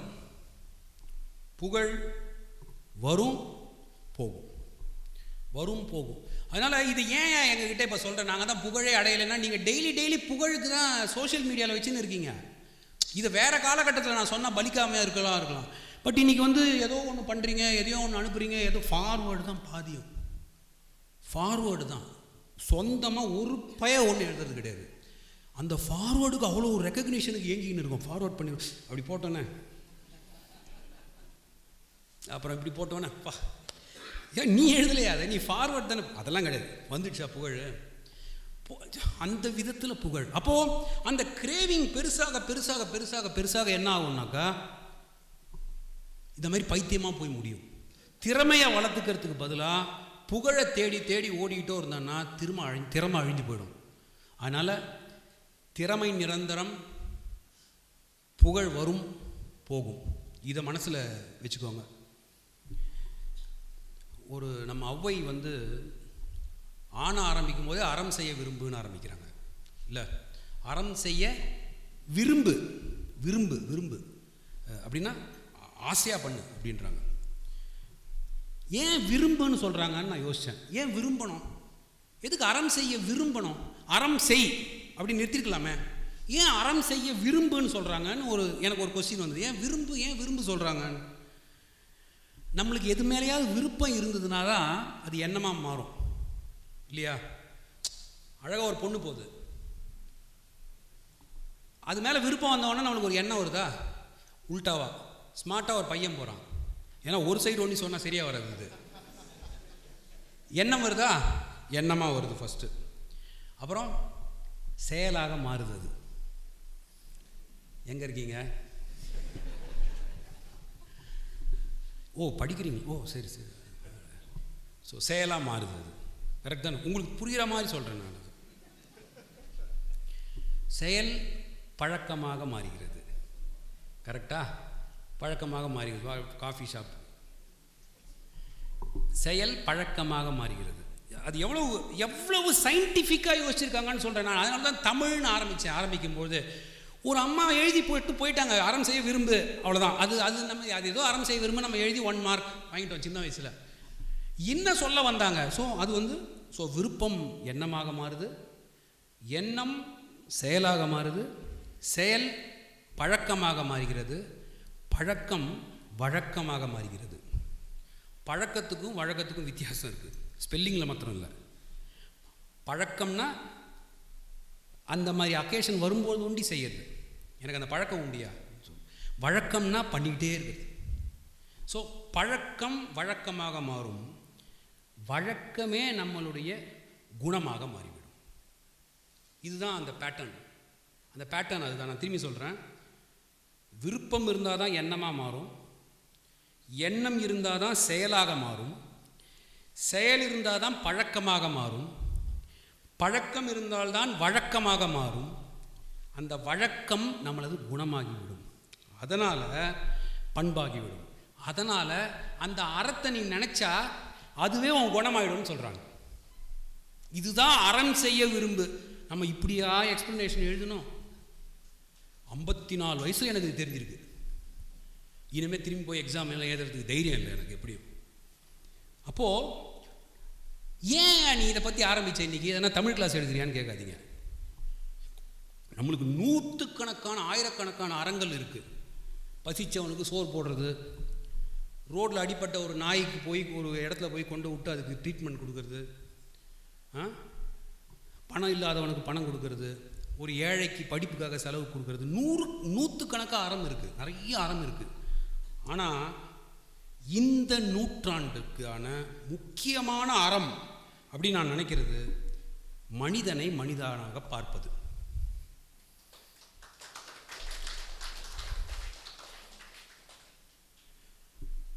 ரொம்ப அழுத்து போச்சு எனக்கு. ஜாதி, ஐடியாலஜி, மதம், அடித்தடி தினம் மனிதனை மனிதனாக பார்க்கறதே நிறுத்திட்டோம் நம்ம கம்ப்ளீட்டாக. அதுக்கு பத்தாததுக்கு சோஷியல் மீடியா வேறு வந்துடுச்சு. இன்னித்துக்கு நம்ம எல்லாமே ஃபோன்லேயே முடிச்சுக்கிறதுன்னு டிசைட் பண்ணிட்டோம். குரூப்லலாம் இந்த தமாஷெலாம் நடக்கும். யாரோ ஒருத்தருக்கு பர்த்டேன்னு போடுவாங்க. அந்த அந்த பர்த்டேன்னு போட்டாலும் அந்த குரூப்பில் இருக்கானான்னு யாருக்குமே தெரியாது. Best wishes, may God bless you, ஒரு 25 மெசேஜ். அப்புறம் கடைசியில் ஒருத்தன் போடுவான், this person is not in this group. நடக்குதா நடக்குது? அப்புறம் எனக்கு உடம்பு சரியில்லை அப்படின்னு ஒருத்தன் போட்டாங்க, I am praying God for your recovery, I am very very worried about you. எல்லா மெசேஜ் நேராக போய் ஒரு பய பார்க்க மாட்டான். மெசேஜ் அனுப்பிச்சாலாயா நீ கேட்குற அளவுக்கு ஆகிடும். அவன் நேராக நம்ம கூட பழகிறதுக்கும் மொபைல்லையோ இல்லை வேறு சோஷியல் மீடியாலேயோ பழகிறதுக்கும் மிகப்பெரிய வித்தியாசம் இருக்கும். அதனால தான் நான் சொல்கிறேன், இந்த நூற்றாண்டினுடைய மிக முக்கியமான அறம் அப்படின்னு நம்ம கடைபிடிக்க வேண்டியது மனிதனை மனிதனாக பார்ப்பது. இது இது இது நம்ம பண்ணலை அப்படின்னு சொன்னாக்கா அழிஞ்சு போயிடும். ஏற்கனவே ஆர்டிஃபிஷியல் இன்டெலிஜென்ஸ், ரோபோட்ஸ் எல்லாம் வந்து ஆக்கிரமிக்க ஆரம்பிச்சிடுச்சு. இந்த ஒரு சூழ்நிலையில் நம்ம மனிதனை மனிதனாக பார்க்காத வந்து போயிட்டோம்னாக்கா நம்ம எல்லாரும் ஒன்றுமே இல்லாமல் போயிடுவோம். ஏன்னா நம்மளுடைய அந்த பகையையே அந்த ஆர்டிஃபிஷியல் இன்டெலிஜென்ஸ் அட்வான்டேஜ் எடுத்துன்றோம். இப்போது நீங்கள் வந்து மெசேஜ் பண்ணும்பொழுது உங்களுடைய ஐடியாலஜி பிரகாரமே மெசேஜ் பண்ணிங்கன்னு வைங்க, ஆர் யூடியூப்பில் பார்க்குறீங்க, இதில் நெட்டில் பார்க்குறீங்க, அது உங்களுக்கு ஃபீட் பண்ணிக்கினே இருக்கும். அதே கரெக்ட் தானே? நீங்கள் எதை பார்க்குறீங்களோ அதை உங்களுக்கு ஃபீட் பண்ணிக்கிட்டே இருக்கும் கண்டினியூஸாக. ஃபீட் பண்ணிக்கிட்டே இருந்ததுன்னாக்கா நீங்கள் அதுவாக மாறிடுவீங்க. அவனுடைய வேலையே அதுதான். அந்த உட்காந்து இருக்கான் பாருங்க அங்கே ஒருத்தன் கூகுள்லாம், பயங்கரமான புட்சாலி, பெரிய சைக்கியாட்ரிஸ்ட். அவங்களாம் they read man's mind like that and they know that this fellow will சொல்லு விட்டுன்னு பார்த்துன்னு இருப்பான்னு அவங்களுக்கு தெரியும். நீங்கள் ஒன்று பார்த்தீங்கன்னா வந்துக்கினே இருக்கும். மாடல் மாடல் மாடலாக வரும். உங்களுக்கு எப்படியா தெரியும்னு என்னை கேட்காதீங்க.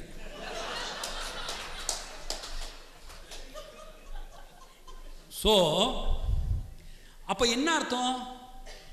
என்ன அர்த்தம்னா ஏற்கனவே நம்மளை ஆர்டிஃபிஷியல் இன்டெலிஜென்ஸ் வந்து ஆக்கிரமிச்சுக்கிட்டு இருக்கு. இந்த நிலைமையில் கூட நம்ம மனிதனாக பார்க்காத ஒரு குணத்தை ஏற்படுத்திக்கலைன்னா, அந்த பண்பை ஏற்படுத்திக்கலைன்னா, அந்த பழக்கத்தை ஏற்படுத்திக்கலைன்னா, அதை வழக்கமாக ஏற்படுத்திக்கலைன்னா நம்மளுடைய அழிவு ரொம்ப சீக்கிரமாகிடும். இன்றைக்கி எவ்வளோ தூரம் போயிடுச்சுன்னா இதெல்லாம் ரொம்ப வருந்தத்தக்க விஷயம். ஜோக்காக இருக்க வழிய ஒரு பெண்ணெல்லாம் கல்யாணம் பண்ணிக்க வேண்டிய அவசியமே இல்லை. நம்மால் எப்படியுமே கல்யாணன்றது வந்து லைசன்ஸ்க்காக பண்ணுறான்னு நினச்சின்னு இருக்காங்க. அதில் இருக்கிற அந்த மகத்துவமும் அந்த ரிலேஷன்ஷிப்புக்குள்ளே இருக்கிற அந்த ஒரு பெரிய விஷயமும்லாம் தெரியல. நம்ம ஆளுக்கு அது இருந்தால் licence to touch the woman அப்படின்ற இடத்துல இன்றைக்கி பிரமாதமான செக்ஸ் பாட்ஸ் எல்லாம் வந்துடுச்சு. It is manufactured across the world. So you can take one sex bot for one week. You can do whatever you want to do. Give it. அழுத்து போச்சு, அடுத்த sex பாட். இந்த மாதிரி கொடுமையான ஒரு விஷயம் ஒன்று நடந்துகிட்டு இருக்குன்னு உங்கள் எத்தனை பேருக்கு தெரியும்னு எனக்கு தெரியாது. அப்போது ஏற்கனவே நம்ம வந்து விமன்ஹுட்டை வந்து டிஸ்கிரிமினேட் பண்ணி அசிங்கப்படுத்தி வச்சுக்கிட்டு இருக்கோம். நம்மளுடைய அந்த ப்ளோட்டட் மேல் ஈகோவை வச்சுக்கிட்டு இதெல்லாம் வந்ததுன்னா ஒரு ஆணுக்கு பெண்ணை பற்றின அபிப்பிராயம் என்னவா இருக்கும்? என்ன மதிப்பான்? எனக்கு கல்யாணம்லாம் வேணாயா, நான் எங்கேயும் போகல, எனக்கு அதுவும் அவங்க பண்ணுறது வந்து ஸ்கின் டெக்ஸ்சரில் இருந்து எல்லாத்தையுமே இந்த சிலிக்கான் ஸ்கின் டெக்ஸ்சர் புட்சாலி. ஆனால் அவன் என்ன பண்ணின்னு இருக்கான் பாருங்க. பொண்ணை உருவாக்கி ஒரு ஃப்ளஷ் அண்ட் பிளட் இருக்கிற ப்ராஸ்டியூட்டுக்கு பதில் இதை அனுப்புகிறான். அண்ட் ஒரு பர்வர்டட் மேனுடைய மைண்ட்ல இருந்து அவன் என்னென்ன மாதிரிலாம் இருக்கணும்னு நினைக்கிறானோ அதுக்கு ஏற்ற மாதிரி ஒன்று அனுப்புகிறான். இது நடந்துகிட்டு இருக்கு. This is happening right in this world. I am not talking some imaginary thing. நீங்கள் வேணும்னா இதை பற்றி படித்து பாருங்க போயிட்டு. நான் அதை படித்து பார்த்துட்டு பயமாகி போயிடுச்சு, என்னடா இது அப்படின்னு சொல்லி. அதனால தான் நான் சொல்கிறேன், இந்த நூற்றாண்டினுடைய மிக முக்கியமான அறம்னு நான் நினைக்கிறது மனிதனை மனிதனாக பார்ப்பது. நம்மளுக்கு இருக்கிற ப்ராப்ளத்துக்கு அப்புறம் நடுவில் இந்த மாதிரியான சில த்ரெட்டெல்லாம் வேறு வர ஆரம்பிச்சிடுச்சு நம்மள்கிட்ட. அப்போ அதை என்கவுண்டர் பண்ணணும்னா ஃபஸ்ட்டு நம்ம சக மனிதர்களையே மனிதனாக பார்க்கணும்ல. அப்படி இல்லாட்டினா அது அட்வான்டேஜ் எடுத்துக்குமே. அது ரொம்ப முக்கியம்னு நான் நினைக்கிறேன். இன்னும் ஒரு விஷயம் என்ன சொல்லணும்னு நினச்சேன்னா, படிக்கிறதுக்கு நம்ம நிறைய அந்த பழக்கத்தை வந்து ரொம்ப மிஸ் பண்ணிக்கிட்டே வரோம் அப்படின்னு எனக்கு தோணுது. படிப்புன்ற பழக்கத்தை வந்து நம்ம ரொம்ப மிஸ் பண்ணிக்கிட்டே வரா போல் எனக்கு தோணுது. ஏன்னா நீங்கள் பெரிய ஃபிலாசபி புக் எடுத்து படிக்க வேணாம், நீங்கள் வந்து பெரிய செல்ஃப் டெவலப்மெண்ட் புக்கெல்லாம் எடுத்து படிக்க வேணாம். ஒரு கதையை எடுத்து படிங்க. ஒவ்வொரு கதையும் உங்களுக்கான ஒரு எக்ஸ்பீரியன்ஸ் ஒன்று கொடுக்கும், உங்களை சிந்திக்க வைக்கும். இப்போ இந்த காலகட்டத்திலே எவ்வளவு நல்ல நல்ல கதையாசிரியர்கள்லாம் இருக்காங்க. ஜெயமோகன் இருக்கார், ராமகிருஷ்ணன் இருக்கார், பவா செல்லதுரை இருக்கார்.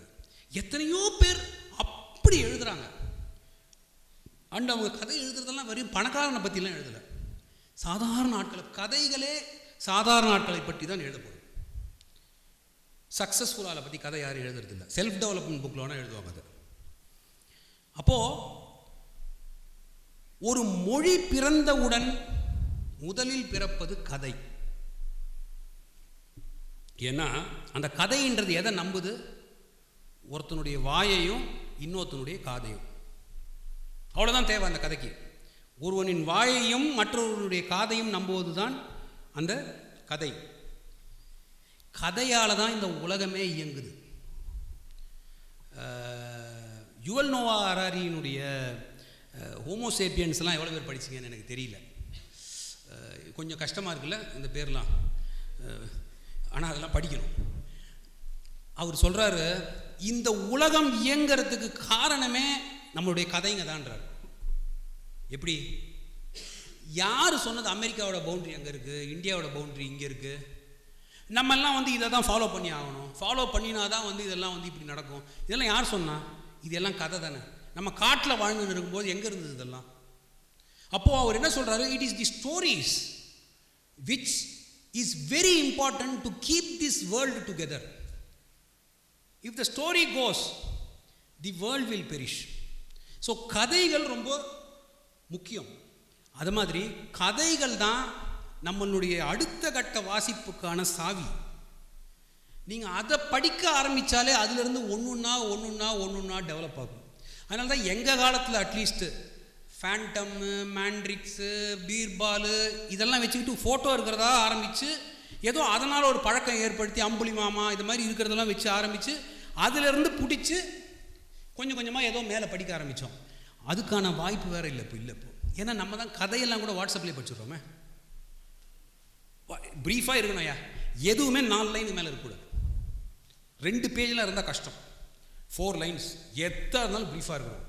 மாஞ்சு செக்ஷன் 370 ஜட்ஜ்மெண்ட் எதுனா அதெல்லாம் விடு, என்ன சம்மரி அதை சொல்லு. அது படிச்சுட்டு அந்த ஹோல் ஜட்ஜ்மெண்ட்டை படித்த மாதிரியே பேசுவாங்க. அப்போது கதைகள் படிக்கிறது ரொம்ப முக்கியம்.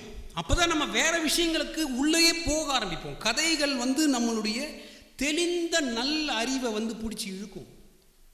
ஒரு ஜெயமோகனுடைய அறம் அப்படின்ற ஒரு கதையை படிச்சிங்கன்னா பா எப்படி இருக்கு.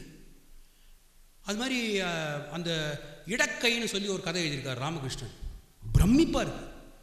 கவிதை, அது கதையே இல்லை. அது அவுரங்கசீப் இது அது மாதிரி பாபா செல்லதுரைன்றவர் கதை சொல்கிறதுலேயே அவ்வளோ ஃபேமஸ். அவர் இங்கே கூட பேசியிருக்காருன்னு நினைக்கிறேன், ஒரு தடவை இங்கே கூட வந்தார்னு நினைக்கிறேன். அதனால் இது ரொம்ப முக்கியம். ஏன் நான் கதையை முக்கியன்றதை இன்னும் சொல்லிவிட்டு பின்னாடி சொல்கிறேன். நம்ம கடவுள்னு யாரை நினச்சின்னு இருக்கோமோ அதுவே கதையில் வந்தது தான். நாம் கடவுளாக யாரை நினைக்கிறோமோ, கரெக்டாக இல்லையா? வா ஒத்துக்கிட்டீங்க. கதைகள் இல்லாவிட்டால் கடவுள் இல்லை. நாம் நினைத்து கொண்டிருக்கும், கையில் வேலை வைத்து கொண்டிருக்கும், சக்கரத்தை வைத்து கொண்டிருக்கும், இது கதையில் இல்லாட்டினா நீங்கள் எப்படி இமேஜின் பண்ணுவீங்கன்னு என்கிட்ட சொல்லுங்கள் ப்ளீஸ் டெல் மீ. ஸோ கதைகளால் தான் கடவுளே படைக்கப்பட்டிருக்கிறார். அப்படின்னா கதை எவ்வளோ முக்கியம் பார்த்துக்கோங்க. அந்த கதை இல்லாட்டானாக்கா கடவுளை படைச்சிருக்க மாட்டோம். அந்த கதையால் படைக்கப்பட்ட கடவுள் நம்மளை படைக்கிறதா நம்ம நினச்சின்னு இருக்கோம். இதை பற்றி கொஞ்சம் ஆழமாக யோசிச்சு பாருங்க. புதுமை பித்தன் சொல்கிறாரு, மனிதன் கடவுளை படைத்தான், அன்றிலிருந்து கடவுள் மனிதனை படைக்க ஆரம்பித்தான். இது புதுமை பித்தனுடைய வார்த்தைகள். மனிதன் கடவுளை படைத்தான், அன்றிலிருந்து கடவுள் மனிதனை படைக்க ஆரம்பித்தான் அப்படின்னு புதுமை பித்தன் சொல்கிறார். அப்போது இந்த ஏன் அப்படின்னு சொன்னால், இந்த கோர்வையாக கதை சொல்கிறது அப்படின்றது உங்களுடைய கோர்ட் சப்மிஷன்ஸில் பயங்கரமாக யூஸ்ஃபுல்லாக இருக்கும். கதை சொல்கிற பழக்கமே கம்ப்ளீட்டாக நம்மளுக்கு போயிடுச்சு. இப்போது ராமாயணம் மகாபாரதம்லாம் திரைவாவனத்துக்கு காரணமே கதை சொல்லிக்கிட்டு இருந்தாங்க யாரோ ஒருத்தர். அது செவி வழியாக அவங்க வயசானவொன்னு அவங்க கதை சொல்லுவாங்க. இப்போ கதை பண்ணின்னு இருக்கோம். கதை யார் சொன்னீங்க கடைசியாக? கதை சொல்கிற பழக்கமே போயிடுச்சு. கதை சொல்கிற பழக்கம் போனதுனால நம்ம கதையை படித்து தான் ஆகணும், வழி கிடையாது. உங்களுக்கு சொல்கிறதுக்கு ஆள் இல்லை. முன்காலத்தில் எல்லாம் செவி வழியாகவே வந்துடும். எல்லா இன்ஃபர்மேஷனும் கிருஷ்ணனுடைய சித்தப்பாவனுடைய புள்ள பேர்லாம் சொல்லுவாங்க. சின்னதாக ஒரு காமிக்ஸ் படிச்சுட்டு அதில் அந்த மகாபாரதான்றது பாட்டாக வரும், அதுக்குள்ளே அதெல்லாம் இருக்கும். அப்போது அந்த கதை படிக்கிறது, கதை கேட்கறதுன்ற பழக்கம் போனதுனால தான் படிக்கிற பழக்கம் போச்சுன்னு நான் நினைக்கிறேன். படிக்கிற பழக்கம் போனதுக்கு முக்கியமான காரணம் கதை படிக்கிற பழக்கம் போனது தான். எவ்வளோ பசங்க கதை படிக்கிறாங்கன்னு எனக்கு தெரியல. இது ரொம்ப முக்கியம். ஏன்னா அந்த சீக்வன்ஸ் இருக்கு பாருங்கள். இப்போ நம்ம ஒரு கதை படிக்கிறோம், இல்லை ஒரு படம் பார்க்குறோம், அதை எவ்வளோ பேரால் கோர்வையாக சொல்ல முடியும்? ஆனால் சில பேர் அவ்வளோ பிரமாதமாக அந்த படத்தில் இருக்கிறத விட பெட்டராக சொல்லுவாங்க. ஒரு கூட மசாலாலாம் சேர்த்து எல்லாம் சொல்லுவாங்க. அப்போது அதை தான் நம்ம கோர்ட்டில் பண்ணின்னு இருக்கோம். நம்மளுடைய ப்ராப்ளம் ஏன் நம்ம ஜம்பில் அப்படியே அப்படி குதிச்சுக்கிட்டே இருக்கோம்னாக்கா, சீக்வன்ஸ் இல்லாமல் இருக்கோம்னாக்கா, இந்த ஒரு தெளிவு இல்லை. இந்த தெளிவு நிறையா அந்த காலத்தில் இந்த கதைகளால் வந்தது. ஃபார் இன்ஸ்டன்ஸ், உலகத்திலேயே சின்ன கதை அப்படி ஒன்று இருக்குது. உலகத்திலேயே சின்ன கதை மைக்கேல் சொலோக்காவை எழுதுனது தான் எல்லோரும் நினச்சின்னு இருக்காங்க. அந்த கதை ஸ்மாலஸ்ட் ஸ்டோரி என்னென்னா, ஒரு கடலில் ஒரு பெரிய மீன், ஒரு சின்ன மீன். இது ஒரு 100 வருஷத்துக்கு முன்னாடி எழுதுனது. ஒரு கடலில் ஒரு பெரிய மீன், ஒரு சின்ன மீன். பெரிய மீன் சின்ன மீனை விழுங்கிறதுக்கு போகுது. சின்ன மீன் சொல்லுது பெரிய மீன் கிட்ட, நம்ம 2 பேரும் ஒரே கடலில் தானே இருக்கோம், என்னை போய் விழுங்கிட்டானாக்கா அப்புறம் யார் இருப்பாங்க இங்கே, அதனால் என்னை விட்டுடு அப்படின்னு பெரிய மீன் சொல்லுது. சரி நீ வேணா என்னை சாப்பிடு அப்படின்னு. உடனே சின்ன மீன் வந்து நம்மளையும் சாப்பிடல, அதை வேற சாப்பிட சொல்லுதுன்ற ஒரு பெருமிதத்தோட ஒரு கான்ஃபிடென்ஸோட அது பக்கத்தில் போய் முழுங்க போய் அதனுடைய வாய்க்குள்ளே போய் அது செத்து போயிடுது. இது மீன் கதை இல்லை, இது மனுஷன் கதை. இதுதான் பெரிய பெரிய டிபார்ட்மெண்டல் ஸ்டோர்லாம் பண்ணியிருக்காங்க. நீங்கள் அதை உடனே ரிலேட் பண்ணி பார்க்கணும். அவர் வந்து நம்ம காலத்துலலாம் என்ன கடை இருந்தது? மளிகை கடை தானே இருந்தது, சின்ன சின்ன சின்ன சின்ன கடையாக தானே இருந்தது. பெருசாக ஒருத்தன் வந்தானா அவங்க கூட போய் நான் சாப்பிட்றேன்னு போனியா எல்லாரும் அந்த வாய்க்குள்ளே போய் இன்றைக்கி இருக்கிற ஸ்டோர்ஸே வெறும் டிபார்ட்மெண்டல் ஸ்டோர்ஸ் ஆகிடும். இது வந்து ஒரு மிக சின்ன கதை தான், அது உலகத்திலேயே சின்ன கதை தான். ஆனால் அதை விட தமிழில் இருக்கிறது தான் இருக்கிறதுலே சின்ன கதை. அந்த கதை என்னென்னா, ஒரு ஊரிலே ஒரு நரி, அதோடு எல்லாம் சரி. இதுதான் ஸ்மாலஸ்ட் ஸ்டோரி. ஆனால் இதுக்கு பின்னாடி எவ்வளோ பெரிய அர்த்தம் இருக்குது தெரியுமா? நல்லவன் இருக்கிற இடத்துக்குள்ள ஒரு நரி பூந்தா அதோட எல்லாம் சரி. நியாயமாக இருக்கிறவனுக்கு நடுவில் பயங்கரமாக ஊழலான ஒருத்தன் உள்ளே சேர்ந்தா அதோட சரி. இது மாதிரி நீங்கள் எல்லாத்தையும் போட்டுன்னு வரலாம் இதுக்குள்ளே. அப்போது இந்த இந்த இந்த மனிதர்கள் வாழும் இடத்தில் நரிகளுக்கு இடமில்லை அப்படின்றது தான் லிட்டரல் இன்டர்பிரிட்டேஷன். ஆனால் அந்த கதைக்கு பின்னாடி இவ்வளோ பெரிய விஷயம். ஏன் நான் கதையை பற்றி சொல்கிறேன் அப்படின்னா, இந்த கதை படிப்பதை நிறுத்தினதுனால தான் நமக்கு படிக்கிற பழக்கம் போச்சுன்னு நான் நம்புகிறேன். படிக்கிற பழக்கம் வேணும்னா கதைகளை படிக்கலாம், ஏதாவது ஒரு கதை எடுத்து படிக்கலாமே. 7 லோகத்தை தாண்டி ஒரு பூதத்தினுடைய வாய்க்குள்ள சின்ன வெண்டுக்குள்ள ஒரு ஒரு ஒரு ஒரு ஒரு கோலி குண்டு மாதிரி இருக்கும், அதை அமுக்கினா அந்த அரக்கன் சாவா லெவலுக்கு நம்ம படிச்சிருக்கோம். எத்தனை பேர் படிச்சிருப்பீங்க? அதை ரிப்பீட்டடாக இதே தான் இருக்கும்.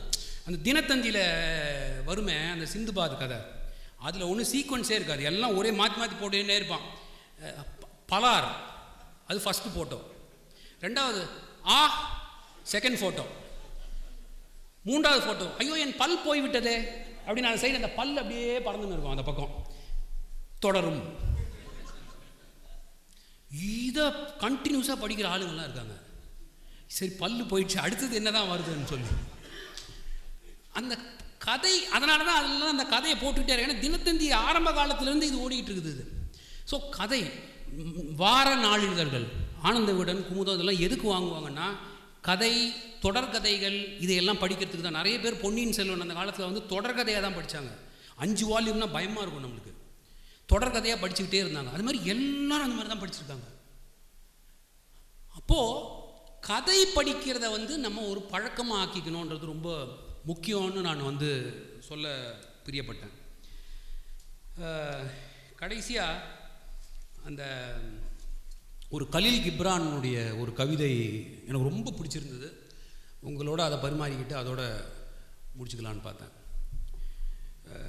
கலீல் கிப்ரான் உங்களுக்கு எல்லாருக்கும் தெரியும். அவர் வந்து ஒரு ஒரு ஒரு பெரிய ஒரு பணக்கார ஒரு இதில் பிறந்தவர், ஒரு கிங் அளவுக்குன்னு வச்சுக்கோங்களேன், அந்த மாதிரியான ஒரு ஃபேமிலியில் பிறந்தவர். அங்கெல்லாம் பார்த்தீங்கன்னாக்கா அம்மா பெற்றுருவாங்க, பால் வேற யாரோ கொடுப்பாங்க, அந்த மாதிரி ஒரு பழக்கம்லாம் இருந்தது, தாதின்னுவாங்க அவங்கள. அப்போது கலீல் கிப்ரான் சொல்கிறாரு, நான் பிறந்தவுடன் எனக்கு பால் ஊட்டும் தாயிடம், தாய் பால் ஊட்ட மாட்டாங்க, பால் ஊட்டும் தாயினே தனியாக ஒரு ஆள் வச்சுருப்பாங்க, பால் ஊட்டும் தாயுடன் அம்மா கேட்கிறாள், பால் நன்றாக குடிக்கிறானா என்று கேட்கிறாங்க. அதுக்கு அந்த தாதி சொல்கிறாங்க, நல்லா குடிக்கிறான், 2 முலைகளிலும் மாறி மாறி குடிக்கிறான் அப்படின்னு சொல்கிறாங்க. அவர் சொல்கிறாரு, அப்பொழுது நான் ஒரு 3 நாள் குழந்தை, நான் அழுது அழுது அம்மா அவள் பொய் சொல்கிறாள், ஒரே நாத்தமாக இருக்கிறது, அவள் தன்னைத்தானே சுத்தம் செய்து கொடுக்க மாட்டேங்கிறாள், அதனால் எனக்கு ரொம்ப நாத்தமாக இருக்குது. நான் அந்த மாதிரி அழுதுது அந்த அம்மாவுக்கும் புரியவில்லை, அந்த தாதிக்கும் புரியவில்லை. 30 நாள் ஆச்சு. 30 நாள் ஆன பிறகு பாதிரியார் ஞானஸ்நானம் பண்ண வர்றார், பண்ணுறார். பண்ணிவிட்டு அவர் சொல்கிறார், he is a born Christian, இவன் நல்ல கிறிஸ்டியானிட்டியில் வந்து அப்படி ஒரு தலை சிறந்தவனாக இருப்பான்னு. இவர் இன்னும் அதிகமாக அழறார், தன்னுடைய ப்ரொட்டஸ்ட்டை காமிக்கிறார் அழுது. அவர் சொல்கிறாரு, எனக்கு கிறிஸ்டியனாக இருக்கிறதும் முக்கியம் இல்லை, முஸ்லீமாக இருக்கிறதும் முக்கியமாக இல்லை, எனக்கு மனுஷனாக இருக்கணும் அப்படின்னு நான் சொன்னதை தாயும் புரிந்து கொள்ளவில்லை, பாதிரியாரும் புரிந்து கொள்ளவில்லை. பிறகு 3 மாதம் ஆச்சு. ஆருடம் சொல்லும் ஜோதிடன் வந்தான். ஆருடம் சொல்லும் ஜோதிடன் வந்து சொன்னான், இவனுக்கு ராஜ லட்சணம் இருக்கிறது, இவன் இந்த நாட்டை ஆளும் மிகப்பெரிய ராஜாவாக ஆவான். இன்னும் ஓங்கி கத்தின் அழுதேன். நான் ராஜாவெல்லாம் ஆக மாட்டேன், நான் ஒரு இசையில் ஒரு சிறந்த இசைக்கலைஞனாக மாறுவேன் அப்படின்னு அழுது சொன்னேன். நான் சொன்னது அந்த ஜோசியனுக்கும் புரியவில்லை, எனது தாய்க்கும் புரியவில்லை. அப்புறம் 30 வருடங்கள் கழித்து என் தாய் இறந்து போனால், தாதி இறந்து போனால், அந்த பாதிரியாரும் இறந்து போனான். நான் ஒரு இசை நிகழ்ச்சியில் எனது இசை திறமைகளை காண்பித்து எல்லாரும் வியந்து போய் பாராட்டி அவ்வளோ பெருமிதத்துடன் நடந்து வந்து கொண்டிருக்கும்போது அந்த ஜோசியன் எதிரே வந்தான். அந்த ஜோசியன் சொன்னான், 30 வருடங்களுக்கு முன்பு நீ ஒரு மிகப்பெரிய இசைக்கலைஞனாக வருவாய் என்று நான் அப்பொழுதே ஆருடம் கூறினேன். இதை நான் கேட்டவுடன் எந்த விதமான அதற்கான எந்த ப்ரொட்டஸ்ட்டும் நான் பண்ணாமல் வாய்மூடி மௌனியாக கிளம்பி வந்துட்டேன் அப்படின்னு ஒரு கவிதை ஒன்று சொல்லுவார். இதுதான் நம்ம கண்ணதாசன் சொல்லுவார், சொல்லில் வருவது பாதி, நெஞ்சில் தூங்கி கிடப்பது மீதி. எல்லாத்தையும் நம்ம சொல்ல ஆரம்பிச்சிட்டா கஷ்டன்றது. இதுதான் அதனுடைய ஈக்குவலண்ட்டாக எனக்கு தெரிஞ்சுது. ஸோ இதெல்லாம் எனக்கு தோணினது, நான் இதெல்லாம் எங்கேயோ படித்தது, இதெல்லாம் எங்கேயோ நான் கேட்டது, அதை உங்ககிட்ட பரிமாறிக்கணும்னு விரும்பினேன். அதுக்காக தான் நான் முக்கியமாக இந்த ஃபங்க்ஷனை ஆர்கனைஸ் பண்ண சொன்னேன். இன்னொரு பாட்டு வாண்டான்ல, வாண்டான்னா விட்டுடுங்க. புரிகிறது இதயம் வரை நனைகிறதே, ஊலா போகும் மேகம் கனா காணுமே, விழா காணுமே வானமே, இளைய நிலா ஒழிகிறதே இதயம் வரை நனைகிறதே.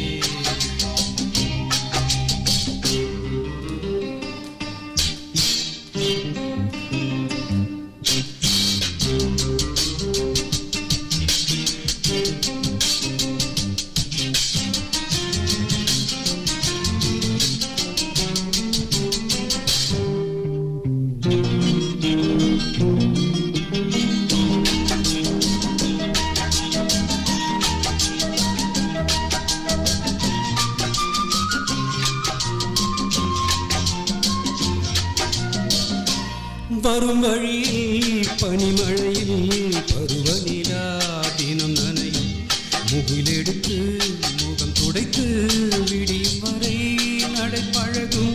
வரும் வழியில் பனிமழையில் பருவநிலா தினம் நனையும், முகிலெடுத்து முகம் துடைத்து விடியும் வரை நடைப்பழகும். வானவீதியில் மேக ஊர்வலம் போதிலே ஆறுதல் தரும், பருவமகள் விழிகளிலே கனவு வரும். இளைய நிலா ஒழிகிறதே, ஊலா போகும் மேகம் கனா காணுமே, விழா காணுமே வானமே, இளைய நிலா ஒழிகிறதே.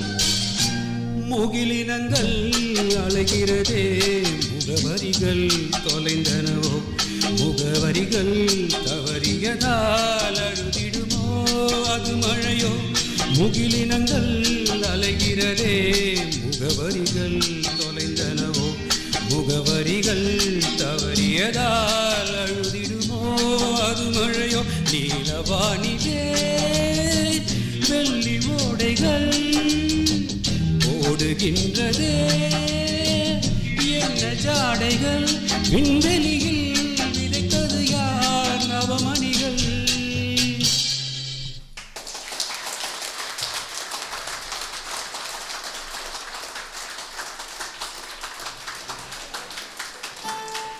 His Lordship spoke about Sachin Tendulkar, but his opening was like a Virender Sehwag innings. When we discussed about this event, His Lordship expressed his thought of singing a song in the beginning. We all wondered why he was suggesting that. And then His Lordship expressed that he wants to break the stereotype of how a society thinks about a judge. Though we haven't shared a single word with him, but after this speech I feel very close to him. So it was like from a common man's perspective, just like how we get a car or a washing machine, they give us a manual. And his entire speech was like a manual for life. So that is what I realized. No doubts, once we leave this wall, all of us will leave with a self-realization or an afterthought as to what we are really leading to. So that is the success of this speech, I feel. I really think that there has to be another great round of applause because, you know, very few speeches, it becomes memorable for life. I believe this is one such. Thank you, Lordship. Now, I invite General Secretary of MMBA, Mr. Airam Selvakumar, to deliver his vote of thanks. அனைவருக்கும் வணக்கம். ஆத்திச்சூடில் சொன்ன மாதிரி ஊக்கம் அது கைவிடல்னு சொல்லுவாங்க. அந்த ஒவ்வொரு இளைய வழக்கறிஞர்களுக்கும் வளர்ந்து வரும் வழக்கறிஞர்களுக்கும் ஊக்கத்தை கொடுக்கும் நோக்கத்தோடு வள்ளுவர் சொன்ன மாதிரி ஆக்கம் மதர்வினாய் செல்லும் அடைவிலா ஊக்கமுடையான் உலை ஊக்கமுடையான் உலை என்பது போல ஊக்கம் உடையவர்கள்ட்ட எங்கே இருக்காங்கன்னு விலாசம் தேடி ஆக்கம் போய் அங்கே போய் உட்காந்துக்கிடுமா. அந்த மாதிரி உங்களுக்கு அனைவருக்கும் ஒரு ஆக்கத்தை தருவதற்காக தன்னிடம் இருக்கக்கூடிய ஆக்கத்தை தருவதற்காக உங்கள் அனைவருக்கும் ஊக்கத்தை கொடுப்பதற்காக உச்சநீதிமன்ற தலைமை நீதிபதியே குறிப்பிட்டது போல நீதித்துறைக்கு இவர் கிடைத்தது நாம் கடவுளுக்கு நன்றி சொல்ல வேண்டும்.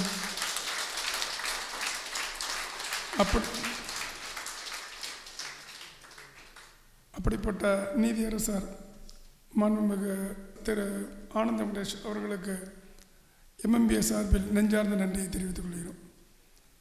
இந்த நிகழ்ச்சிக்கு வருகை தந்துள்ள பெண் வழக்கறிஞர் சங்க தலைவர் செல்வி ஆனந்தவள்ளி அம்மாள் அவர்களுக்கும் மூத்த வழக்கறிஞர்கள் ARL சுந்தரேசன் அவர்களுக்கும் கிருஷ்ணவேணி அம்மாள் அவர்களுக்கும் B சரவணன் அவர்களுக்கும் R காந்தி அவர்களுக்கும் அரசு வழக்கறிஞர்கள் அவர்களுக்கும் அரசு வழக்கறிஞர்கள் அனைவருக்கும் வந்திருக்கக்கூடிய நீதியரசர் விரும்பியதை போல மிகவும் திரளாக வந்திருக்கக்கூடிய இளம் வழக்கறிஞர்கள் அனைவருக்கும் நெஞ்சார்ந்த நன்றியை தெரிவித்துக் கொள்கிறோம். மிக சிறப்பாக தொகுத்து வழங்கிய நண்பர்கள் MS பார்த்திபனுக்கும் சகோதரர் ஜெயமோகன் அவர்களுக்கும் நெஞ்சார்ந்த நன்றி. Let me take this opportunity to thank the one who thanked everyone leaving now. Thank you so much, sir.